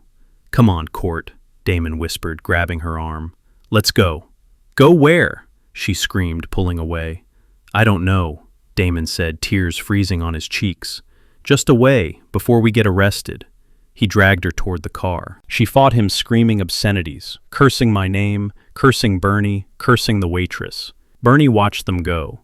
He didn't move until they were back in their car and backing out of the driveway. As they pulled away into the night, Bernie pulled out his phone. He dialed my number. "It is done, Gus," he said. "The rats are out of the nest." I watched the blue dot on my phone move away from the house, away from the comfort, away from the life I had subsidized for too long. "Good work, Bernie," I said. "Change the locks again, just to be safe," I added. "And Bernie," "Yes, Gus. Make sure the heat stays off tonight. I don't want to pay to warm an empty house." I hung up. I sat in the silence of my penthouse. I should have felt sad. A father should feel sad when his children are homeless. But I didn't feel sadness. I felt the satisfying click of a puzzle piece falling into place. They were out in the cold now, just like I was this afternoon. The only difference was I had a credit card and 50 years of grit. They had a bottle of champagne in their bellies and empty heads. The lesson had begun. The engine of the black Range Rover sputtered and died around 3 in the morning. It wasn't a mechanical failure, it was out of gas. Damon had been driving in circles for hours, trying to find a hotel that would take them, but the result was always the same. He would walk into the lobby, his designer shoes clicking on the marble floors, looking like a man who owned the place. He would slap his platinum card on the counter. The clerk would smile, run the card, and then the smile would vanish. Declined. Please try another method of payment. They tried the Ritz-Carlton. Declined. They tried the Hilton. Declined. They tried a roadside motel with flickering neon lights that charged $40 a night. Declined. I had been thorough. When I told Bernie to scorch the earth, I meant every blade of grass. I didn't just freeze the accounts, I flagged their identities for potential fraud. No hotel in the city of Chicago would rent a room to a Freeman that night. So there they were, my son and his wife sitting in a $100,000 car that was rapidly becoming a freezing metal coffin, parked in the back corner of a 24-hour Walmart parking lot. The silence in the car was heavier than the snow piling up on the windshield. The heater fan spun down into a low whine and then stopped completely. The warmth began to bleed out of the cabin, instantly sucked away by the ruthless Chicago winter. Courtney was curled up in the passenger seat, wrapped in her fur stole, but the fur couldn't stop the cold from seeping into her bones. She was shivering violently. Her mascara had run down her cheeks in black streaks, making her look like a raccoon that had been caught in the rain. She stared out the window at the bleak gray wall of the supermarket. She wasn't thinking about how to fix this. She was looking for someone to blame, and the only person left to blame was sitting in the driver's seat. Damon gripped the steering wheel with gloved hands. He was staring at the fuel gauge, the needle resting dead on empty. He looked broken. The arrogance was gone. The swagger was gone. He was just a 30-year-old man who realized he didn't know how to survive without his father's wallet. "This is your fault," Courtney whispered. Her voice was low, venomous. It broke the silence like a cracking sheet of ice. Damon didn't answer. He just breathed out a cloud of white vapor. "I said this is your fault," Courtney said louder, turning to face him. Her teeth chattered, but her eyes were burning with rage. "If you had just gotten off the couch, if you had just paused your stupid video game and driven to the hospital, none of this would be happening." Damon tightened his grip on the wheel. "I didn't know," he muttered. "You didn't know what?" Courtney shrieked.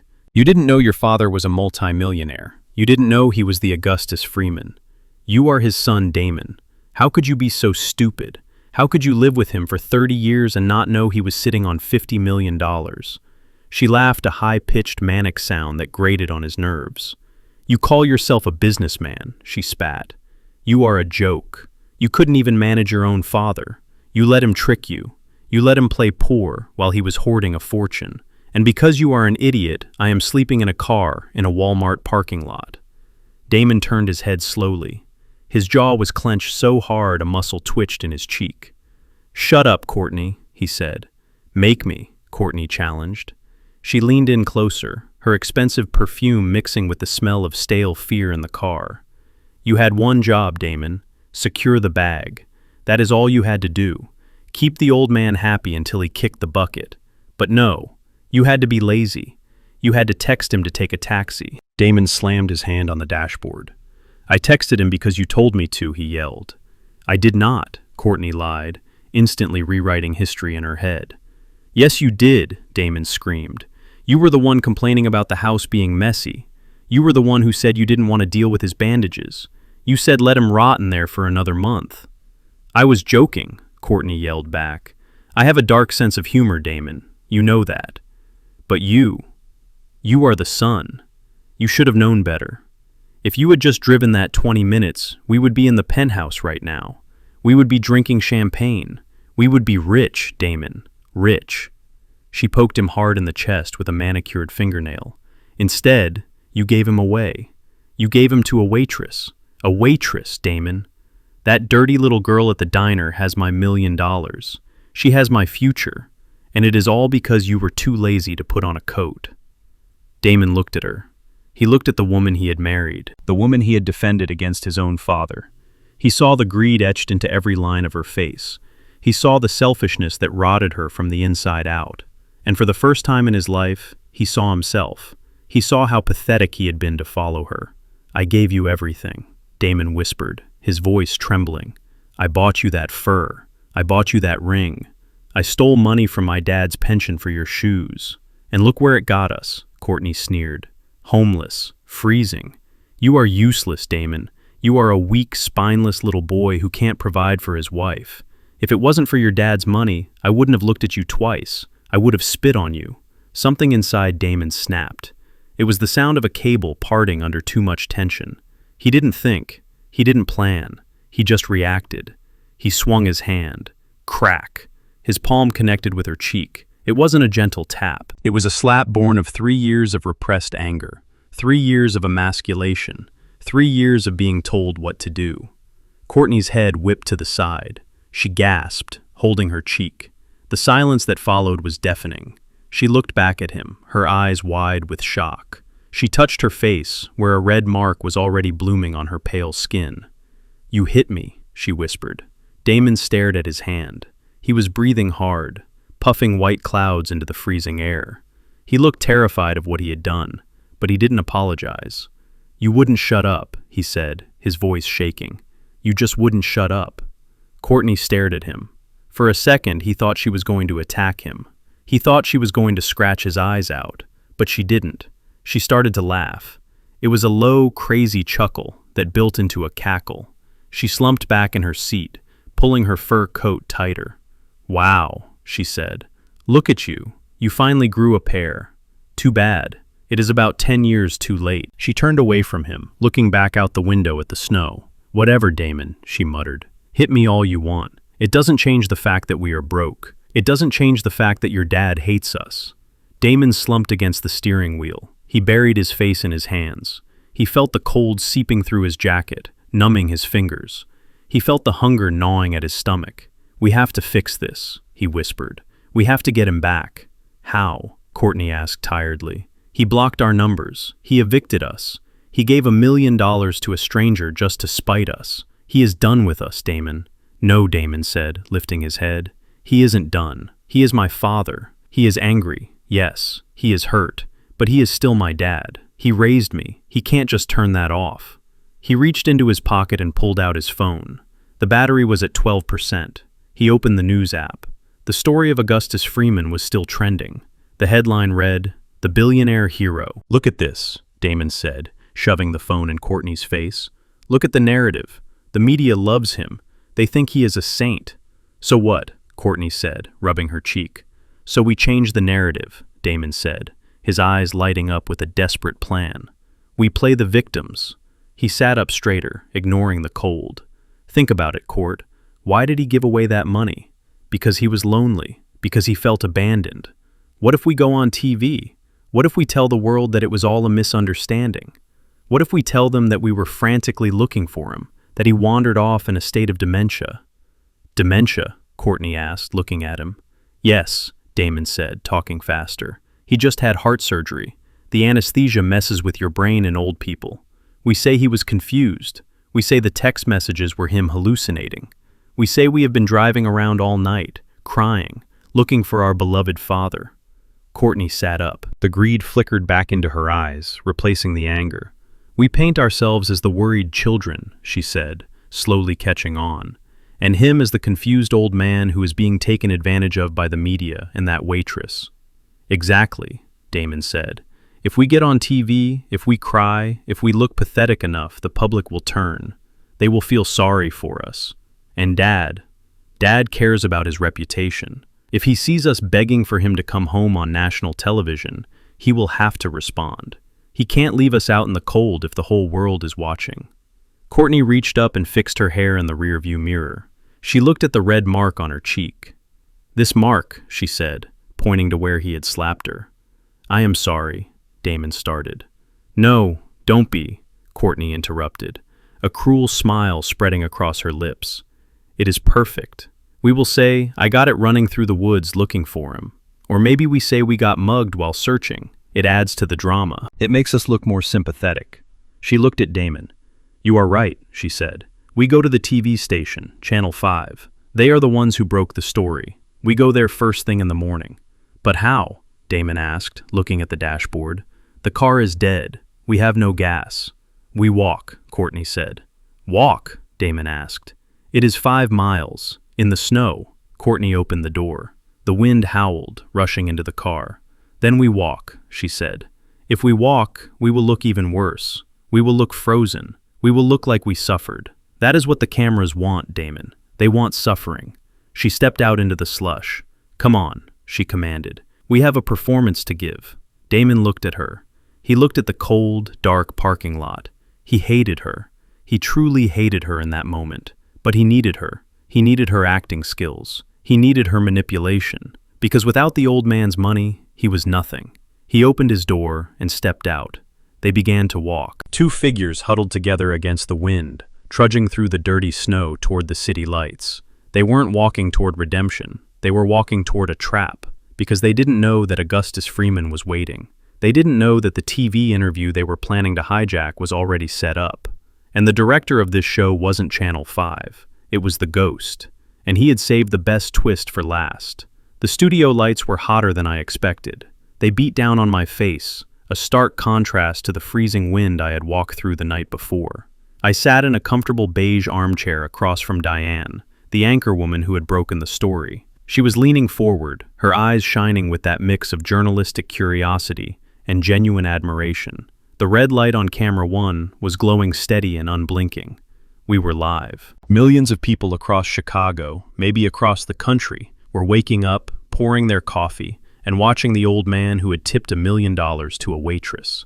I had agreed to the interview on one condition. It had to be live. No edits, no cuts, no chance for anyone to spin the narrative.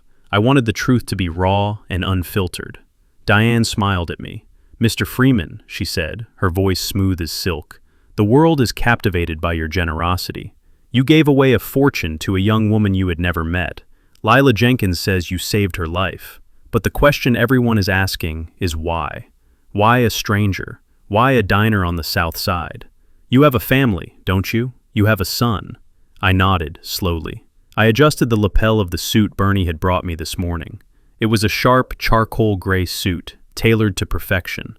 I didn't look like the homeless man from last night anymore. I looked like Augustus Freeman, the CEO. I do have a son, Diane, I said, my voice calm and measured. His name is Damon, and I have a daughter-in-law named Courtney, and I love them very much, or at least, I loved the idea of them. Diane tilted her head. That sounds complicated, she said. It is, I agreed. You see, Diane, wealth is a magnifying glass. If you are a good person, money makes you better. You can build hospitals, you can feed the hungry. But if you are a broken person, money just cracks you open wider. It feeds your ego, it starves your soul. I spent 5 years hiding my wealth from my family because I wanted to see who they were when the checkbook was closed. I paused. I looked directly into the lens of the camera. And last night, I found out, I said softly. Diane was about to ask a follow-up question. She opened her mouth, but the sound that came out wasn't her voice. It was a scream from the back of the studio. Dad! Oh my God, Dad! The sound tore through the quiet professional atmosphere of the newsroom. Heads turned. Cameramen swung their lenses around. The floor director waved his arms frantically. I didn't flinch. I knew this was coming. I had told security to let them in. I had left the gate open for the wolves. Damon and Courtney burst onto the set. They looked horrific. They were a masterpiece of calculated misery. Their clothes were wrinkled and stained with slush. Courtney's expensive fur stole was matted and wet. Her mascara was smeared down her cheeks in black rivulets, making her look like a grieving widow. Damon looked pale, his lips chapped and blue from the cold, his eyes wild and bloodshot. They rushed past the stunned cameramen. They rushed past the floor director who made a half-hearted attempt to block them. They ran straight for the interview stage. "Dad!" Courtney shrieked, throwing herself at me. She crashed into my chair, wrapping her arms around my neck. She smelled of stale champagne, sweat, and the metallic tang of fear. She buried her face in my shoulder and began to sob. It was a loud, heaving, theatrical sob that shook her entire body. "Oh, thank God! We found you! We were so worried!" Damon fell to his knees beside my chair. He grabbed my hand, the hand that had signed the $1 million check, and pressed it to his forehead. He was shaking. "Dad," he choked out. "Why did you leave? Why didn't you tell us? We have been driving all night. We checked every hospital. We checked the morgue. We thought you were dead. The cameras were eating it up." Diane looked shocked, unsure whether to cut to commercial or let the drama unfold. She looked at the producer in the booth. The producer signaled to keep rolling. This was television gold, the tearful reunion, the prodigal children finding their lost father. Courtney pulled back, her hands cupping my face. She looked into my eyes with a desperation that looked almost like love, if you didn't know better. "Look at you," she cried, wiping a smudge of dirt from her own cheek to highlight her suffering. "You are confused, aren't you? You don't know where you are. It is the anesthesia, isn't it?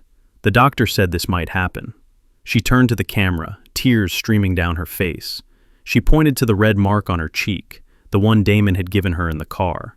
"He is sick," she shouted to the audience. "My father-in-law is confused. He just had open-heart surgery 3 days ago. He wandered out of the hospital in a delirium. We have been searching for him in the snow for 12 hours. Look at us. We are frozen. We are terrified." She was good. I had to give her that. She was spinning a narrative of dementia and elder vulnerability. She was painting me as a senile old man who had given away $1 million because his brain was broken, not because his heart was broken. If I was declared incompetent, the check to the waitress could be voided. The power of attorney would go to them. They could take control of everything.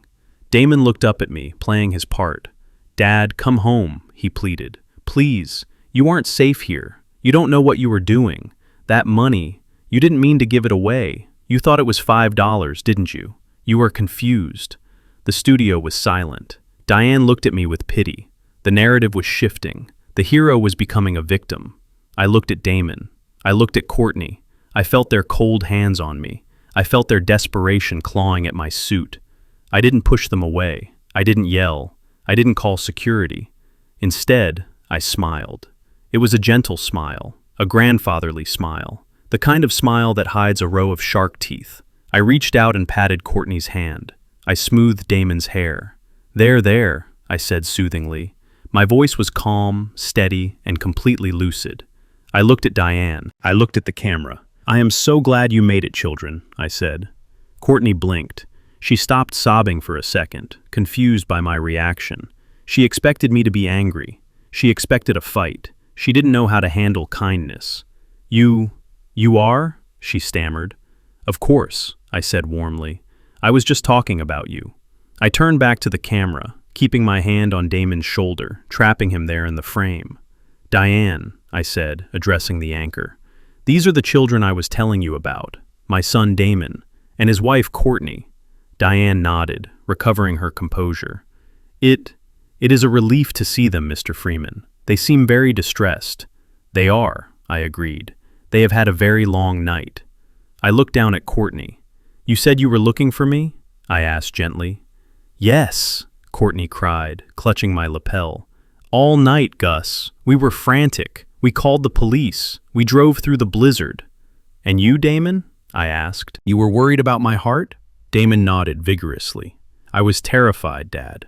When the hospital said you were gone, I thought I lost you. I love you, Dad. I just want you safe." The audience at home must have been tearing up. It was a beautiful scene, a family reunited, love conquering confusion. But it was time to drop the curtain. I leaned back in my chair. I crossed my legs. I took a sip of water from the mug on the table. "Well, isn't that interesting?" I said.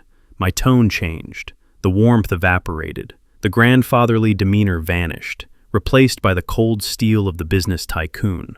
"Because, Diane," I continued, looking at the anchor, "I was just explaining to the audience why I gave that $1 million to a waitress named Lila instead of to my own flesh and blood." Courtney froze. Her hands fell from my face. Damon stiffened. I turned to look at them. My eyes were hard now. "You say you were looking for me all night," I said. "You say you were worried. You say I am confused." I reached into my inner pocket. Courtney's eyes widened. She knew that move. It was the same move I made at the diner. I pulled out my phone. "But my phone tells a different story," I said. I tapped the screen. I held it up. But the screen was small. The camera couldn't see it clearly. "Diane," I said, "I took the liberty of sending some files to your production team before I went on air, just in case my family decided to drop by. Do you have them queued up?" Diane looked at her earpiece. She listened for a moment. Her eyes went wide. She looked at me, then at the shivering couple on the floor. "Yes, Mr. Freeman," she said slowly. "We have them." "Play them," I commanded. "No!" Courtney screamed. She lunged for me. She tried to grab the phone. She tried to block the camera. "Dad, don't!" Damon yelled, scrambling up. But it was too late.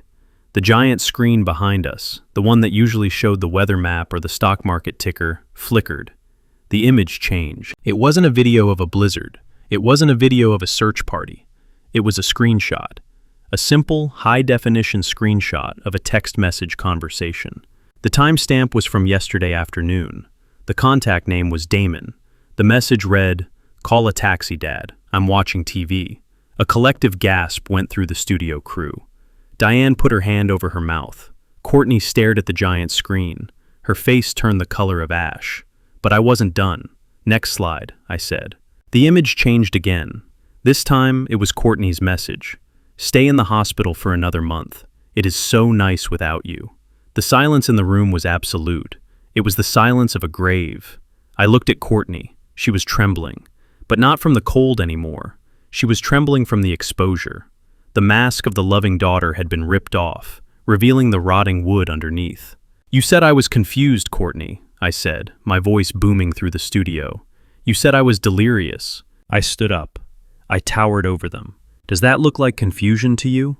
Or does that look like abandonment?" Damon tried to speak. "Dad, wait. That was out of context." "Context?" I asked. I turned to the camera. "Let's talk about context. Let's talk about the diner." I signaled the booth again. "Roll the tape," I said. And then, the real horror show began. The footage from the diner's security camera started to play on the giant screen behind us. And this time, there was audio. The image on the giant studio screen was crisp. It was high definition. It was undeniable. The text bubble was green, indicating it came from an iPhone, specifically the iPhone I paid the bill for every month. The timestamp read 4:15 p.m., 3 days ago. The words were etched in digital ink for millions of viewers to see. "Call a taxi, Dad. I am watching TV." The silence in the studio was heavy. It was the kind of silence that happens after a car crash, before the screaming starts. I could hear the hum of the cameras.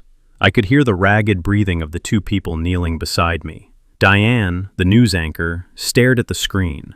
Her mouth opened slightly. She looked at Damon. She looked at the text. She looked back at Damon. The pity in her eyes evaporated instantly, replaced by a look of pure professional disgust. "Is this real?" she asked, her voice quiet but amplified by the microphone to a deafening volume. Damon didn't answer. He couldn't. He was staring at the screen like a deer staring at headlights. The blood had drained from his face so completely that he looked like a wax statue. He knew that timestamp. He knew that message. He knew there was no spinning this. But Courtney tried. Oh, she tried. "It is fake," she screamed. Her voice cracked, high and shrill. "He photoshopped it. Look at him. He is crazy. He hacked our phones and planted that." I didn't even look at her. I looked at the camera. "Next slide," I said calmly. The screen flickered. The second message appeared. This one was from Courtney. The contact photo was a selfie of her pouting. The words were even crueler than the first. "Stay in the hospital for another month. It is so nice without you." A gasp rippled through the studio audience. I heard a woman in the front row say, "Oh my God." I heard a man boo. Courtney stopped screaming. She stared at her own words, the words she had typed with her manicured thumbs while sitting on my couch drinking my wine. She looked around the room, searching for an ally, searching for anyone who would believe her lie. But there were no allies here. The cameramen were glaring at her. The floor director was shaking his head. "You wanted to know why, Diane," I said, turning back to the anchor. "You asked me why I gave $1 million to a waitress I had never met." I pointed at the screen. "Because that waitress gave me a pack of crackers when I was hungry," I said. "My son wouldn't even give me a ride home. That waitress cried for her sick mother. My daughter-in-law laughed about me dying so she could remodel my kitchen." I stood up. I unbuttoned my suit jacket. I let the audience see the man beneath the suit. I let them feel the anger that had been fueling me for 24 hours. "But the text messages are just the beginning," I continued. "You see, my children here claim they were searching for me all night. They claim they were heartbroken. They claim I am confused. I looked down at Courtney. She was trembling now, her hands clutching her purse, the purse she had bought with my stolen pension money. Let's see what they were really doing while I was wandering the streets in the cold, I said. I signaled the control booth. Play the video. The screen changed again. This wasn't a static image. It was video footage. Grainy, black and white, but clear enough. It was the security feed from the 9th Street diner.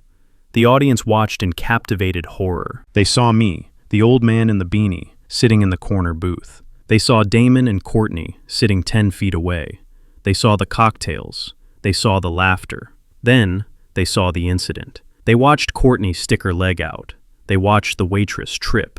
They watched the water spill. And then, the audio kicked in. I had paid the diner owner extra for the audio files from his new security system. "You stupid idiot!" Courtney's voice screeched from the speakers, echoing through the studio.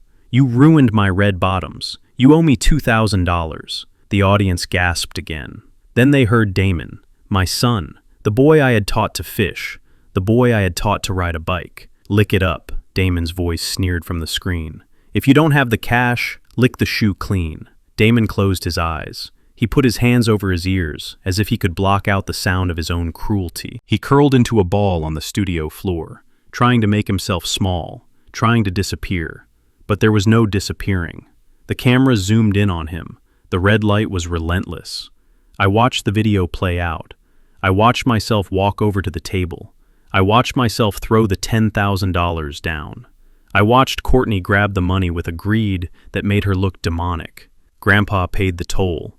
Courtney's voice laughed on the recording. What a crazy old fool. The video ended. The screen went black. For 5 seconds, nobody moved. The air in the studio was electric with rage. I looked at Diane. She looked like she was about to be sick. She took a deep breath, composing herself. "Mr. Freeman," she said, her voice shaking slightly. That was hard to watch. "It was hard to live," I replied. I turned to Courtney. She wasn't screaming anymore. The fight had gone out of her. She was kneeling on the floor, staring at the blank screen, realizing that her life as she knew it was over. The socialite, the influencer, the victim, all those roles were dead. She was now the woman who told a waitress to lick a shoe. She was the most hated woman in Chicago. "You wanted to be famous, Courtney," I said, my voice low and hard. "You always told me you wanted to be an influencer. You wanted millions of people to watch you." I gestured to the cameras. "Well, look around. You got your wish. Millions of people are watching you right now. They are seeing the real you. No filters, no edits, just the ugly, naked truth." Courtney looked up at me. Her mascara was running down her face in black streaks. Her lips quivered. "Dad," she whispered, "please, turn it off. Please make them stop looking at me." I laughed. It wasn't a happy laugh. "I can't turn it off, Courtney," I said. "This is live. This is reality. You can't delete this post." I looked at Damon. He was still huddled on the floor. "Damon," I said sharply. He looked up. His eyes were red, filled with tears. "You asked me why I didn't tell you about the money," I said. "You asked me why I hid $50 million from you." I pointed at the screen where the video had just played. "That is why," I said. "Because I was afraid that money would turn you into exactly what I just saw on that screen. I was afraid it would make you cruel. I was afraid it would make you weak. And I was right. Without the money, you were lazy. But with the money, you became a monster." Damon sobbed. "Dad, I am sorry. I didn't mean it. I was drunk. She made me do it." I shook my head. "A man chooses his own actions, Damon," I said. "She didn't make you say those things to that girl. She didn't make you ignore my text. You did that. You chose the game over your father. You chose the laugh over your conscience." I turned back to Diane. "I gave that $1 million to Lila Jenkins because she has something my children will never have," I told the audience. "She has humanity. She has grit. She has a soul that hasn't been rotted by entitlement. That money is an investment in a good person. And as for my son and his wife," I looked down at them one last time.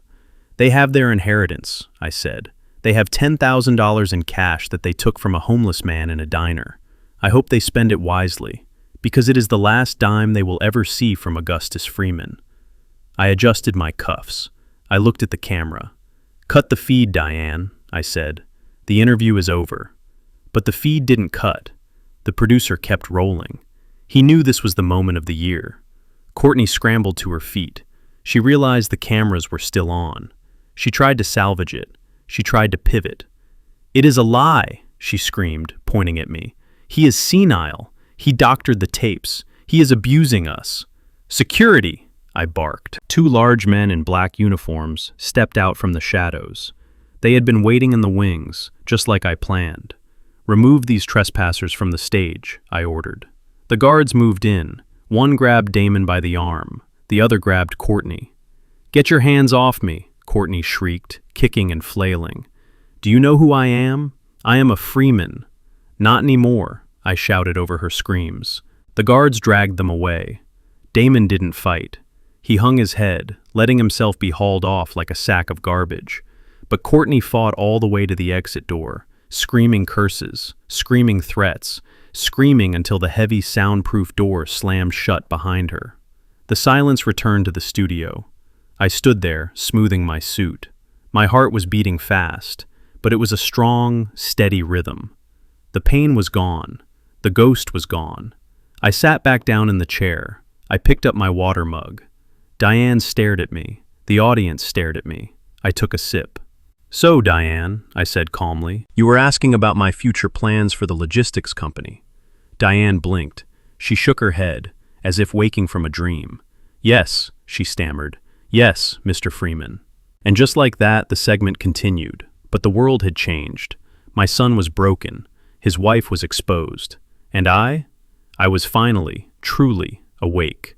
The silence in the television studio was not the peaceful silence of a library. It was the suffocating, heavy silence of a courtroom, right after a guilty verdict has been read. The giant screen behind me was still frozen on the image of the text message. "Stay in the hospital for another month. It is so nice without you." The words hung there, glowing in high-definition pixels, branding my daughter-in-law as a monster to millions of viewers. Courtney was standing in the center of the stage, her chest heaving. The red light of the camera was a laser pointer aimed directly at her soul, and she could feel the heat of it. She looked at the audience. She looked at the cameramen. She looked at Diane, the anchor, whose face was twisted in a mask of pure revulsion. Courtney realized in that terrifying second that her mask had slipped. The carefully curated image of the sweet, supportive wife was gone. But Courtney was a fighter. She was a narcissist who had survived on lies for 26 years, and she wasn't going to go down without scratching and clawing. She wiped the black mascara tears from her cheeks with the back of her hand. She straightened her spine. She pointed a shaking finger at the screen, her eyes wide with a manic, desperate energy. "It is a lie," she shrieked, her voice cracking under the strain. "That is not my message. That is not my phone. My account was hacked."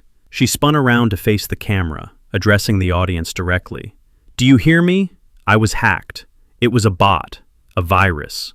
I have been having trouble with my iCloud for weeks. I never wrote that. I love my father-in-law. I would never say something so cruel. This is a setup. Gus is senile, and someone is manipulating him to make us look bad." She looked at me, her eyes pleading and threatening at the same time. "Dad, tell them," she begged. "Tell them about the hackers. Tell them I am a good person." I sat there in my leather chair, my hands folded calmly in my lap. I watched her performance. It was impressive, in a grotesque sort of way. She was lying with such conviction that for a split second, I saw a flicker of doubt in Diane's eyes. Maybe it was a hack. Maybe the old man was confused. I didn't get angry. I didn't shout. I simply reached for the remote control on the table next to my water mug. "A hack," I repeated slowly. My voice was deep and steady, a stark contrast to her shrill hysteria. "So you were telling the world that a computer virus broke into your phone, typed out a specific message about me dying, and sent it at the exact moment I was asking for a ride home." "Yes," Courtney yelled. "Exactly. It happens all the time. Identity theft. Cybercrime. I am a victim here." I nodded slowly. I tapped the remote against my knee. "That is a fascinating theory, Courtney," I said. And if we only had the text messages, maybe, just maybe, someone foolish enough might believe you. I leaned forward. The lights caught the reflection in my eyes. But technology is a funny thing, I continued. It is everywhere. It is in our pockets. It is on the street corners. And it is inside the 9th Street Diner on the south side. Courtney froze. The color that had returned to her cheeks during her rant drained away instantly. She knew that name. She knew that place. "What?" she whispered. I looked at the producer in the booth. I gave him the signal. "We have one more clip, Diane," I said to the anchor. "Let's see if the hackers manage to edit reality itself." I pressed the button on the remote. The giant screen behind us flickered. The image of the text message vanished. In its place, a grainy black and white video feed appeared. The timestamp in the corner read, "Yesterday, 7:42 p.m." The audio crackled through the studio speakers. It was loud. It was raw. The video showed a booth in a diner. It showed Damon and Courtney sitting there, cocktails in hand. It showed a young waitress, Lila, tripping and spilling a glass of water. And then, the voice. Courtney's voice, crystal clear. "You stupid idiot." The scream on the video echoed through the silent studio. On stage, the real Courtney flinched as if she had been slapped. The video continued. We watched Courtney on the screen kick the waitress. We watched her slap the girl across the face. "You ruined my red bottoms. You owe me $2,000. The audience in the studio gasped, a collective sound of shock and disgust. This wasn't a text message. This wasn't a glitch. This was physical assault. This was undeniable proof of her character. But the video didn't stop there. It showed Damon, my son, leaning back in the booth, looking at the crying girl on the floor. "If you don't have the cash, lick the shoe clean." Damon, who was still kneeling on the floor of the stage, let out a moan. He covered his ears. He curled into a ball, trying to hide from his own voice. "Lick it up," the recording sneered. I watched the video play out. I watched myself, the mysterious stranger in the beanie, walk up and throw the money on the table. I watched Courtney grab the cash with a greed that made her look feral. Grandpa paid the toll. The video Courtney laughed. What a crazy old fool. The video ended. The screen went black. For 5 seconds, nobody breathed.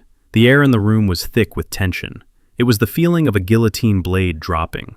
I looked at Courtney. She wasn't screaming about hackers anymore. She was standing there, her mouth opening and closing like a fish on dry land. There was no defense for this. There was no lie big enough to cover the ugliness that millions of people had just witnessed. I stood up. My knees popped, but I stood tall.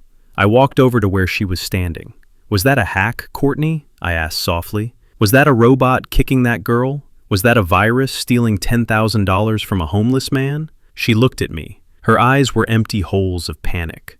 "Dad," she whispered. "Don't call me Dad," I said. My voice was cold as the Chicago wind. "You lost the right to use that word when you told a human being to lick your shoe." I turned to the camera. "You see, America," I said. "This is the truth. This is why I gave my money away. Because I would rather give my fortune to a stranger who has kindness in her heart than to a family that has rot in their souls." The audience erupted. It started with one person clapping, then another, and suddenly the entire studio was on its feet. They weren't clapping for the drama. They were clapping for justice. They were cheering for the old man who had finally stood up. Courtney looked around at the applauding crowd. She looked at the cameras. She realized she was being destroyed in real time.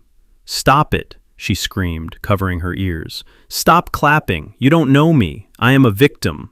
She lunged at me. She actually lunged. Her hands clawed out, reaching for my face, reaching for the man who had ruined her life. "You old bastard," she shrieked. "I will kill you."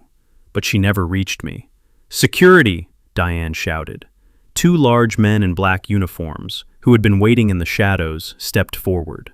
They moved with the efficiency of bouncers who had seen it all. One of them grabbed Courtney by the arm. The other grabbed Damon by the collar of his jacket. "Get off me!" Courtney yelled, kicking and spitting. "Do you know who I am? I am Courtney Freeman. I am an influencer." "Not anymore," the guard grunted, dragging her toward the exit. Damon didn't fight. He went limp. He looked at me one last time as they dragged him away. His eyes were filled with tears, but also with a strange realization. He looked at me, and then he looked at his wife screaming like a banshee, and for the first time, I think he saw the truth. I watched them go. I watched my son and his wife being hauled out of the studio like common criminals. I heard Courtney's screams fading down the hallway. "I will sue you! This isn't over!" But it was over. The studio was quiet again, save for the murmurs of the audience. Diane, the anchor, looked at me. She looked shaken. "Mr. Freeman," she said, I don't know what to say. I am so sorry you had to go through that." I buttoned my suit jacket. I adjusted my tie. I looked into the camera lens, knowing that millions of people were watching. I knew that somewhere out there, Lila the waitress was watching. I knew that my old employees were watching. "Don't be sorry, Diane," I said. I took a step closer to the camera. "I want everyone watching this to understand one thing. I spent 40 years building a business. I thought that leaving my son a fortune was the greatest gift I could give him. I was wrong." I paused. "Money is not a gift," I said. "Money is a tool. In the hands of a builder, it creates. In the hands of a fool, it destroys. My son and his wife, they are drowning in their own greed, and I refuse to be the lifeguard who goes down with them." I looked straight into the lens, my eyes hard and clear. To any parent out there who is afraid to say no to their children, to any parent who thinks buying love works, look at me. Look at what happened here today. I took a deep breath. I would rather die alone with my dignity than live in a mansion surrounded by vultures. I would rather give my last dime to a stranger who smiles at me than feed a family that waits for me to die. I turned to Diane. "Thank you for having me," I said. I turned and walked off the set. I walked past the cameras. I walked past the cheering audience. I walked toward the exit door where the cold winter air was waiting. I was alone again.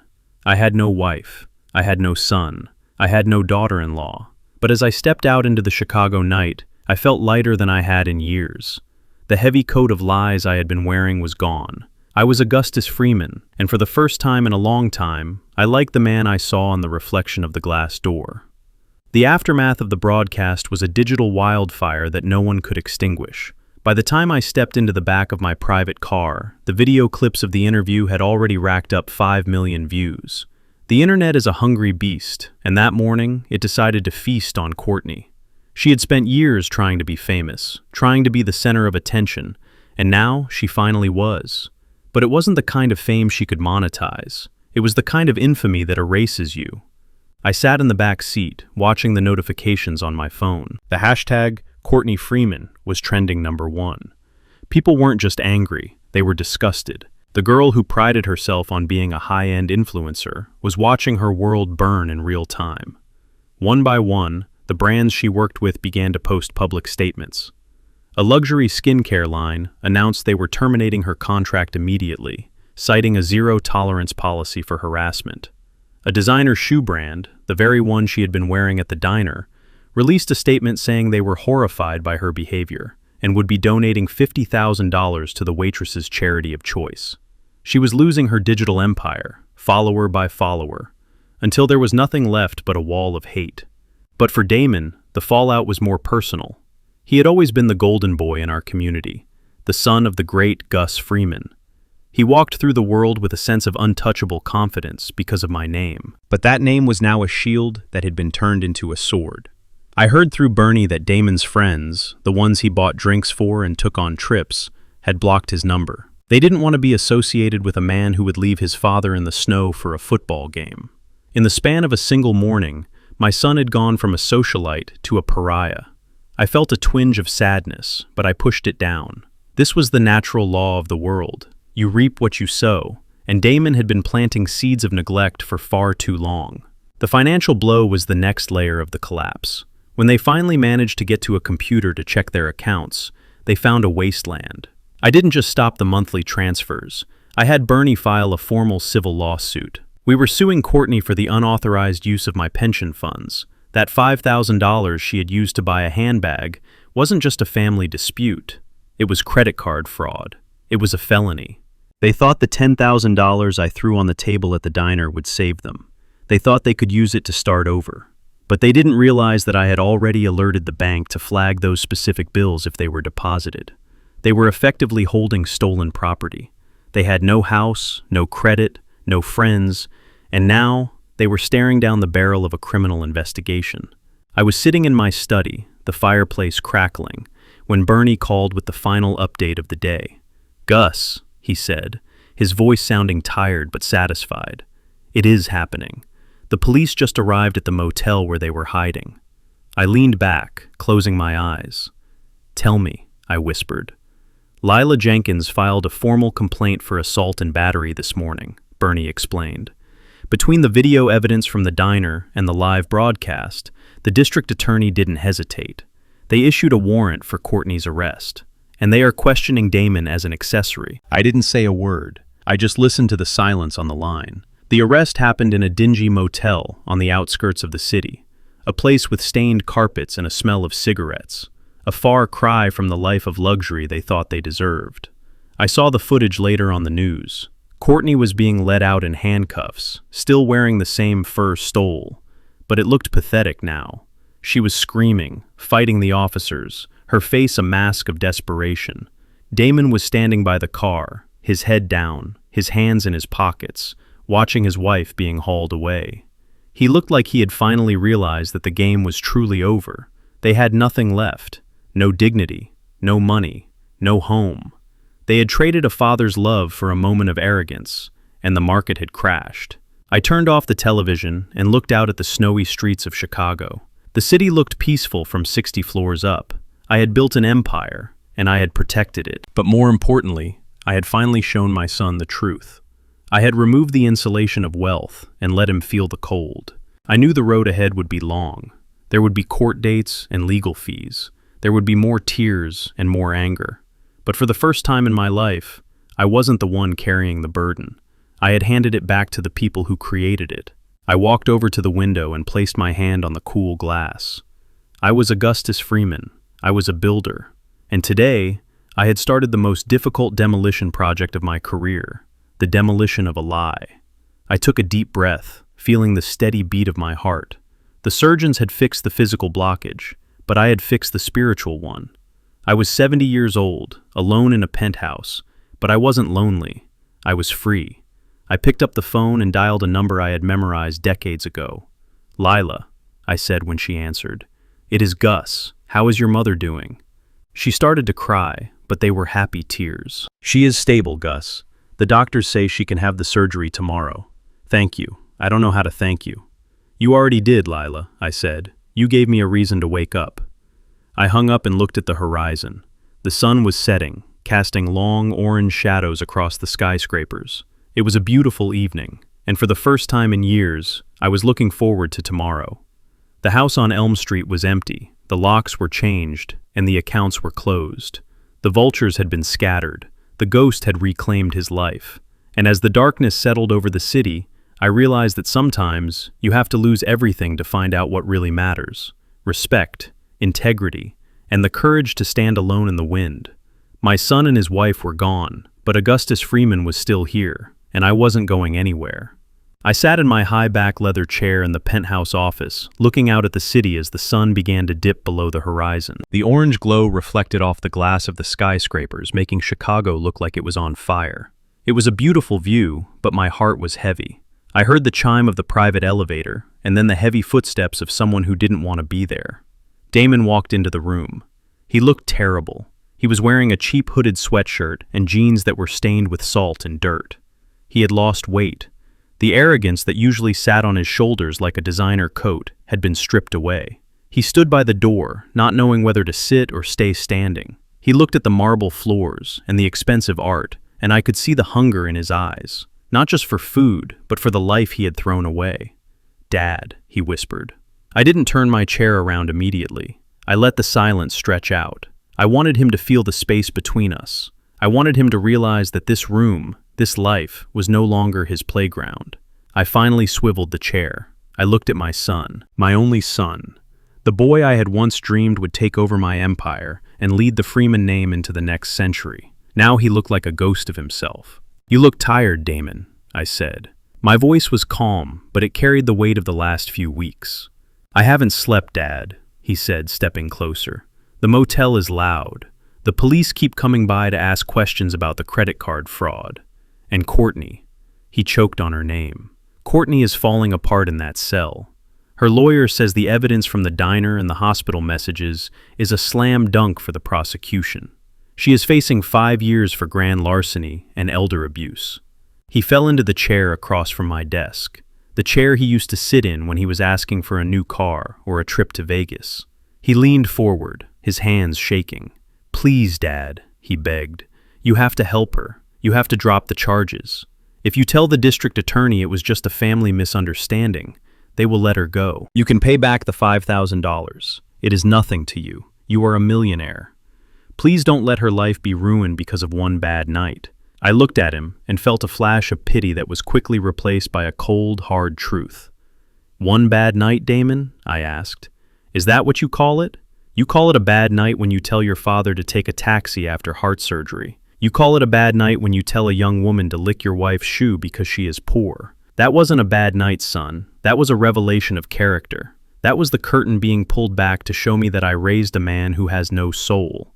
Damon flinched. He looked away. "I know I messed up, Dad. We both did. But isn't that what family is for? To forgive? To help when things get bad? Family is built on respect, Damon," I said. "And you traded respect for comfort a long time ago." I reached down and picked up a heavy canvas duffel bag from beside my desk. I threw it onto the mahogany surface. It landed with a heavy thud, making the pens in my silver holder rattle. Damon looked at the bag. "What is this?" "Money." I laughed. It was a short, sharp sound. "Open it," I said. Damon reached out his fingers, trembling. He unzipped the bag. He didn't find stacks of $100 bills. He didn't find a checkbook. He reached in and pulled out a bundle of heavy orange fabric. He held it up. It was a thick, waterproof jumpsuit with reflective silver stripes. It was stained with grease and smelled of rubber and industrial cleaner. It was the uniform of a Chicago sanitation worker.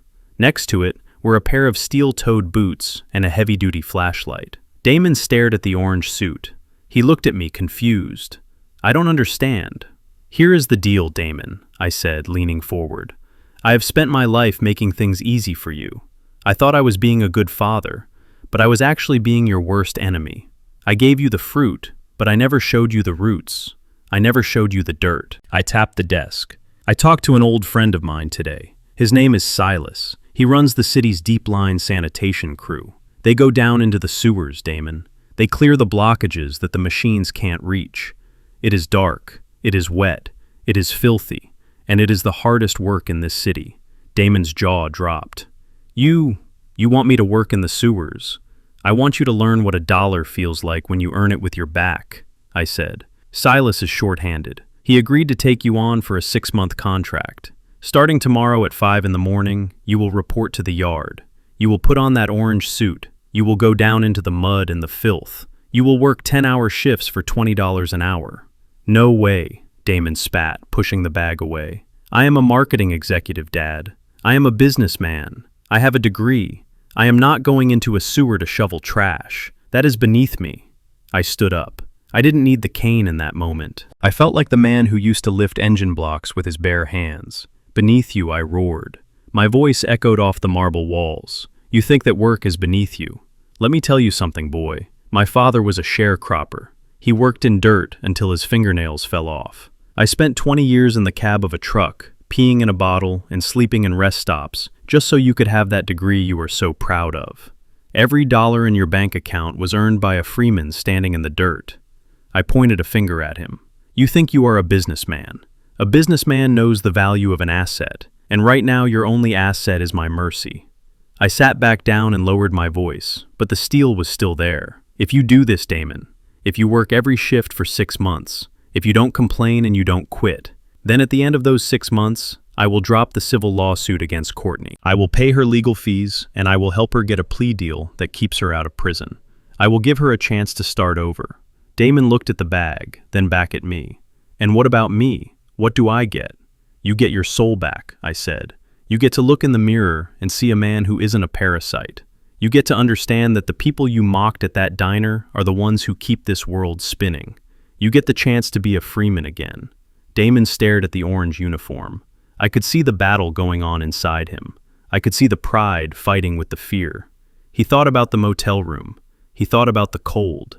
He thought about his wife crying in a concrete cell, and he realized he had no other cards to play. He was a man who had bet his life on a lie, and the lie had failed. He reached out and grabbed the bag. He pulled it toward him. 5 a.m., he whispered. 5 a.m. sharp, I said. Silas doesn't like to wait. If you are a minute late, the deal is off. And don't bother calling me to complain. I am going to Florida for a few months. I need some sun for my heart. Damon stood up holding the heavy bag. He looked at me, and for the first time in years, I saw a flicker of something that wasn't greed. It was a tiny spark of respect. I will be there, Dad, he said. I watched him walk to the elevator. The doors closed, and I was alone in the penthouse again. I let out a long breath. It was a gamble, a desperate gamble. I didn't know if the work would save him or break him, but I knew one thing for sure. I couldn't let him stay the way he was.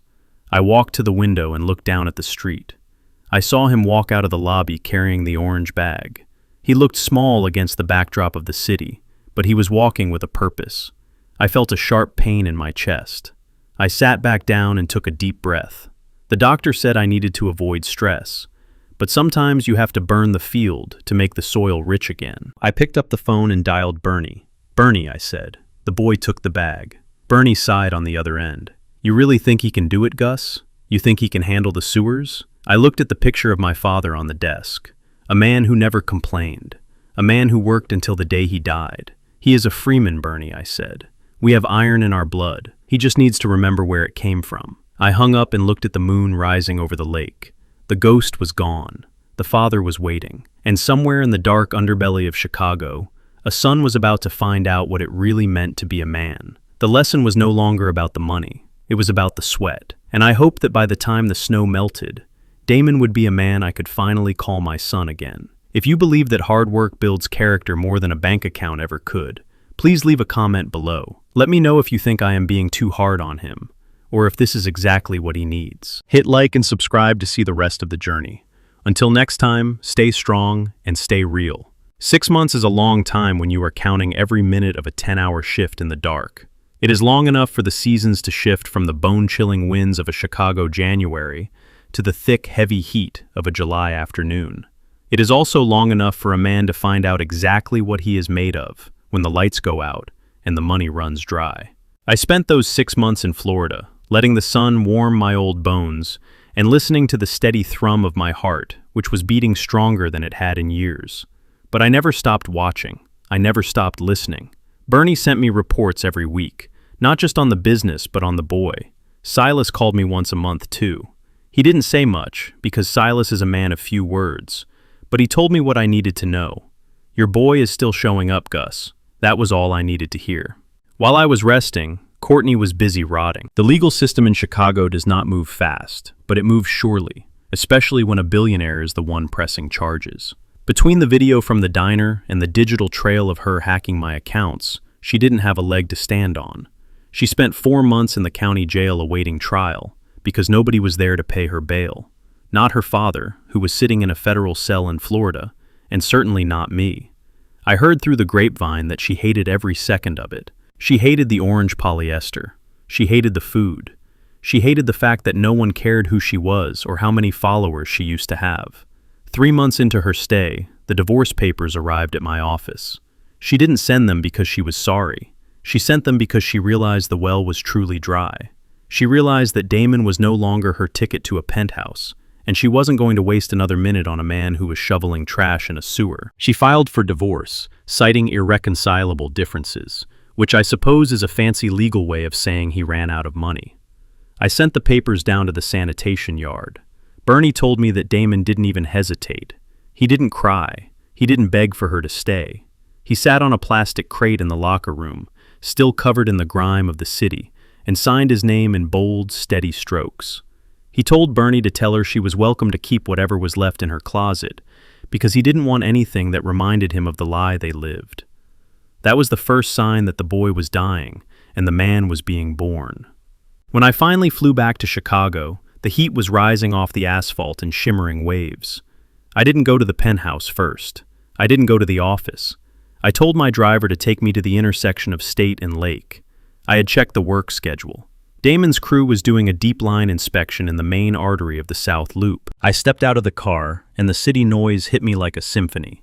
I walked toward the orange barriers and the heavy equipment idling by the curb. I saw Silas standing there holding a clipboard, his face like a piece of weathered leather under a hard hat.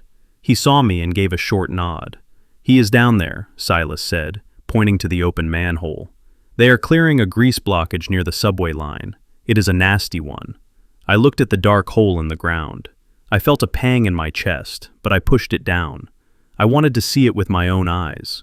I put on a safety vest and a hard hat that Silas handed me. I climbed down the iron rungs slowly, my old knees complaining with every step. The air changed as I descended. It got cooler, but it also got thicker. It smelled of old water, cold stone, and the heavy metallic scent of the city's veins. I reached the bottom of the ladder and stood on the narrow concrete walkway. About 20 yards down the tunnel, I saw the glow of industrial flashlights. 3 men in orange jumpsuits were working near a massive pipe. They were using high-pressure hoses and long steel poles to break apart a mountain of debris. I stayed in the shadows and watched. I saw the man in the center. He was thinner than he used to be. The soft weight of luxury had melted off his frame, leaving behind a lean, hard-looking man with broad shoulders. His skin was darker, tanned from the few hours he spent above ground, and stained with the gray soot of the tunnels. His hair was cut short, buzz-cut style for utility. He was swinging a heavy iron bar with a rhythmic power that made me think of my own father. He wasn't complaining. He wasn't looking at his watch. He was focused on the work. After a few minutes, the foreman called for a break. The men leaned their tools against the wall and sat down on the walkway. They were covered in sweat and grime. Damon pulled off his heavy rubber gloves and reached into a small cooler. He pulled out a sandwich wrapped in plain brown paper. He unwrapped it and took a bite. It was just a dry turkey sandwich. No fancy condiments, no artisanal bread, just fuel. I stepped out of the shadows. The sound of my shoes on the concrete made him look up. Damon froze. He stared at me for a long time, his sandwich halfway to his mouth. For a second I saw the old Damon, the boy who would have been embarrassed to be seen like this. I expected him to hide the sandwich or wipe the dirt off his face. But he didn't. He slowly put the sandwich back in the wrapper. He stood up. He didn't rush. He didn't stumble. He stood tall in that stained orange jumpsuit and looked me right in the eye. "Hello, Dad," he said. His voice was different. It was deeper. It was steady. The whine was gone. The hesitation was gone. I walked up to him, stopping just a few feet away. I smelled the sewer on him, but I didn't flinch. I looked at his hands. They were raw and calloused. There were small cuts and bruises on his knuckles. These were the hands of a freeman. "You missed a spot on your chin," I said. Damon laughed. It wasn't the bitter, crazy laugh from the car. It was a short, honest sound. He wiped his face with a greasy sleeve. "I am sure I missed more than a few spots, Dad," he said. I looked at the sandwich. "Silas tells me you haven't missed a day," I said. "He tells me you are the first one in the yard, and the last one out of the hole." "I don't have anywhere else to be," Damon said.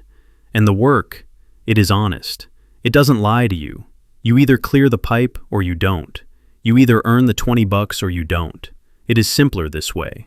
I looked at him and I saw it. The thing I had been searching for since he was a toddler, the spark. His eyes weren't glassy or tired anymore. They were bright. They were alive. He looked like a man who knew exactly where he stood in the world. He looked like a man who didn't need a $50 million bank account to feel important. "Bernie told me about the papers," I said softly. Damon nodded. He looked at the dark water flowing past us. "She only loved the ghost dad," he said. "She didn't want the man in the orange suit. And honestly, I am glad she is gone. I spent 3 years trying to fill a hole in her heart with your money, and all I did was lose my own soul in the process. I see things clearly now. I see what she was, and I see what I was." He looked back at me. "I am sorry, Dad," he said.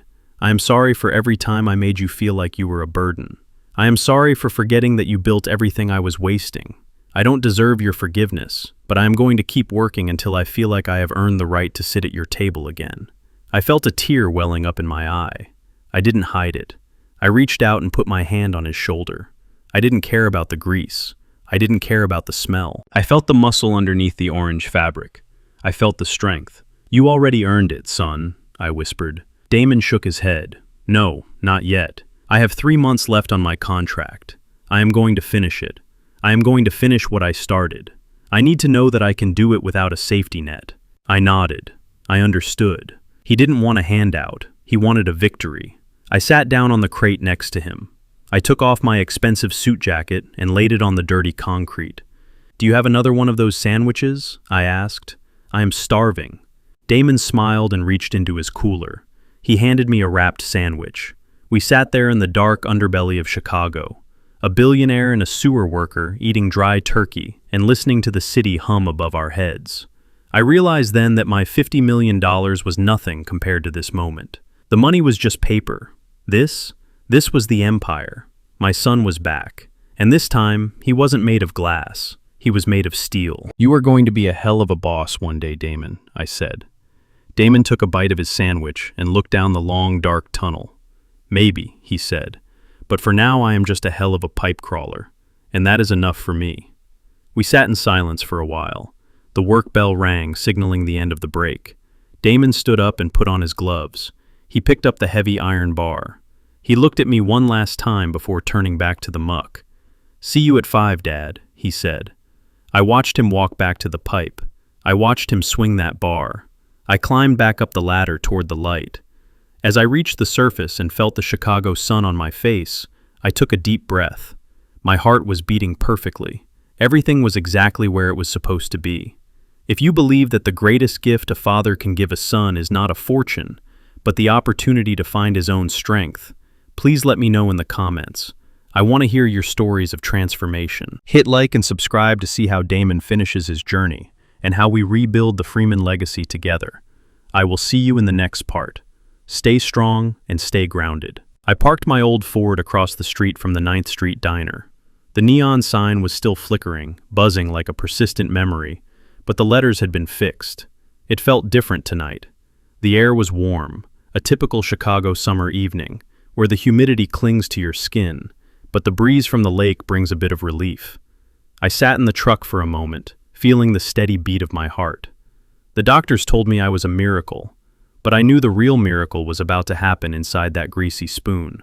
I walked in, and the smell of onions and coffee hit me. It was the smell of my beginning. Lila was behind the counter. She looked radiant. She had used part of that $1 million to renovate the place and pay for her mother's surgery, but she still worked the night shift.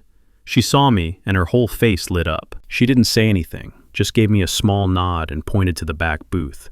The same booth where I had sat in the shadows 6 months ago, watching my life fall apart. Damon was already there. He was wearing a plain white t-shirt and work pants. His hair was short, and his hands were resting on the table. They weren't soft anymore. They were the hands of a man who knew how to use a wrench and a shovel. When he saw me, he stood up. He didn't wait for me to reach him. He met me halfway. "Hey, Dad," he said. He didn't hug me. We weren't there yet. But he pulled out my chair, a simple gesture of respect that felt bigger than $1 million check. I sat down and looked at him. "You look good, son," I said. "I feel good," he replied. "Tired, but good. Silas said the contract is up tomorrow. He offered me a foreman position." I smiled. "That is a big deal, Damon. Silas doesn't hand those out to just anyone." "I know," he said, "but I told him I had other plans." We ordered. No seafood towers. No vintage wine. Just high orders of steak and eggs and 2 mugs of black coffee. We ate in silence for a while, the kind of comfortable silence that only comes when there is nothing left to hide. The shame that used to hang between us had been washed away by months of sweat and grime. "Damon," I said, setting my fork down. "I watched you, Ning Munsnay. I saw you sign Young Papers Lee Hone without a word. I saw you go down into those sewers when you could have walked away. You proved to me that you are a Freeman." Damon looked at the coffee. "I just wanted to prove it to myself, Dad. I realized that Courtney didn't ruin me. I ruined myself. I let the money be my only identity. Without it, I was a hollow shell. I don't ever want to be that man again." I reached into my pocket. I pulled out a single key. It wasn't a sleek electronic fob for a luxury car. It was an old-fashioned, heavy brass key on a leather ring. I slid it across the table. Damon looked at it. "What is this?" "The penthouse." I shook my head. "No. That penthouse is staying empty until I decide what to do with it. This key is for a warehouse in Cicero. Inside that warehouse is a 1998 Peterbilt truck. It is the first truck I ever owned. I spent the last BA months having the engine rebuilt and the body repainted. It is as good as new." Damon picked up the key. He ran his thumb over the brass. "I am not giving you the 50 million, Damon," I said. "Not now. Maybe not for a long time. That money is sitting in a trust for your future children. But I am giving you a start. That truck la Quacon. I have a contract waiting for you with a local distributor. It is hard work, long hours on the road. You will have to find your own drivers. You will have to do your own books. You will have to build your own empire from that one single cab." Damon stared at the key. I saw his eyes start to shimmer. I saw a single tear track through the dust on his cheek. "It won't be easy," I continued. "People will know you are my son. They will expect you to fail. They will wait for you to come crawling back for a handout. But if you work that truck the way I worked it, you will never have to answer to anyone. You will know that every cent in your pocket belongs to you. Not to me, not to a ghost, to you." Damon gripped the key so hard his knuckles turned white. He didn't look at the money he didn't have. He looked at the opportunity he did have. He looked up at me, and for the first time in 30 years I saw my own reflection in his eyes. "Thank you, Dad," he whispered. His voice was thick with emotion. "This is better than the millions. This is mine." He didn't just cry, he wept. It was a quiet, manly release of all the tension, all the regret, and all the fear he had been carrying. I reached across the table and put my hand over his. My heart, which had been broken by a text message and repaired by a surgeon, finally felt whole. It was healed not by medicine, but by the sight of my son standing on his own 2 feet. We walked out of the diner together. The city was glowing. The streetlights were bright, and the world felt wide open. "I will see you at the yard tomorrow morning, son," I said as he walked to his old beat-up car. "I will be there, Dad," he promised. I climbed into my truck and looked at the tackle box on the passenger seat. My phone was inside, buried under some fishing lures. It started to vibrate, an unknown number. I didn't even look at the screen. I didn't care who it was. The lawyers, the press, the vultures, they couldn't touch me anymore. I picked up the phone, and without a second thought, I tossed it out the window into a trash bin by the curb. I didn't need it. I had everything I needed right here. I threw the truck into gear and drove toward the lake. The ghost was officially gone. Augustus Freeman was home. And for the first time in my life, I knew that the Freeman legacy wasn't built on steel and diesel. It was built on the strength of a man who knows when to say no, so that his son can finally learn how to say, "I can." True inheritance is not found in a bank account or a deed, but in the grit found within a person's soul. We often think that loving Quechunta children means removing every obstacle, but in doing so, we leave them defenseless against the world's storms. A father's duty is not just to provide, but to provoke growth through challenge. Sometimes you have to burn the bridge of dependency to force them to build their own way across. When you stop being their crutch, they finally discover they have wings. Character is the only wealth that can never be stolen.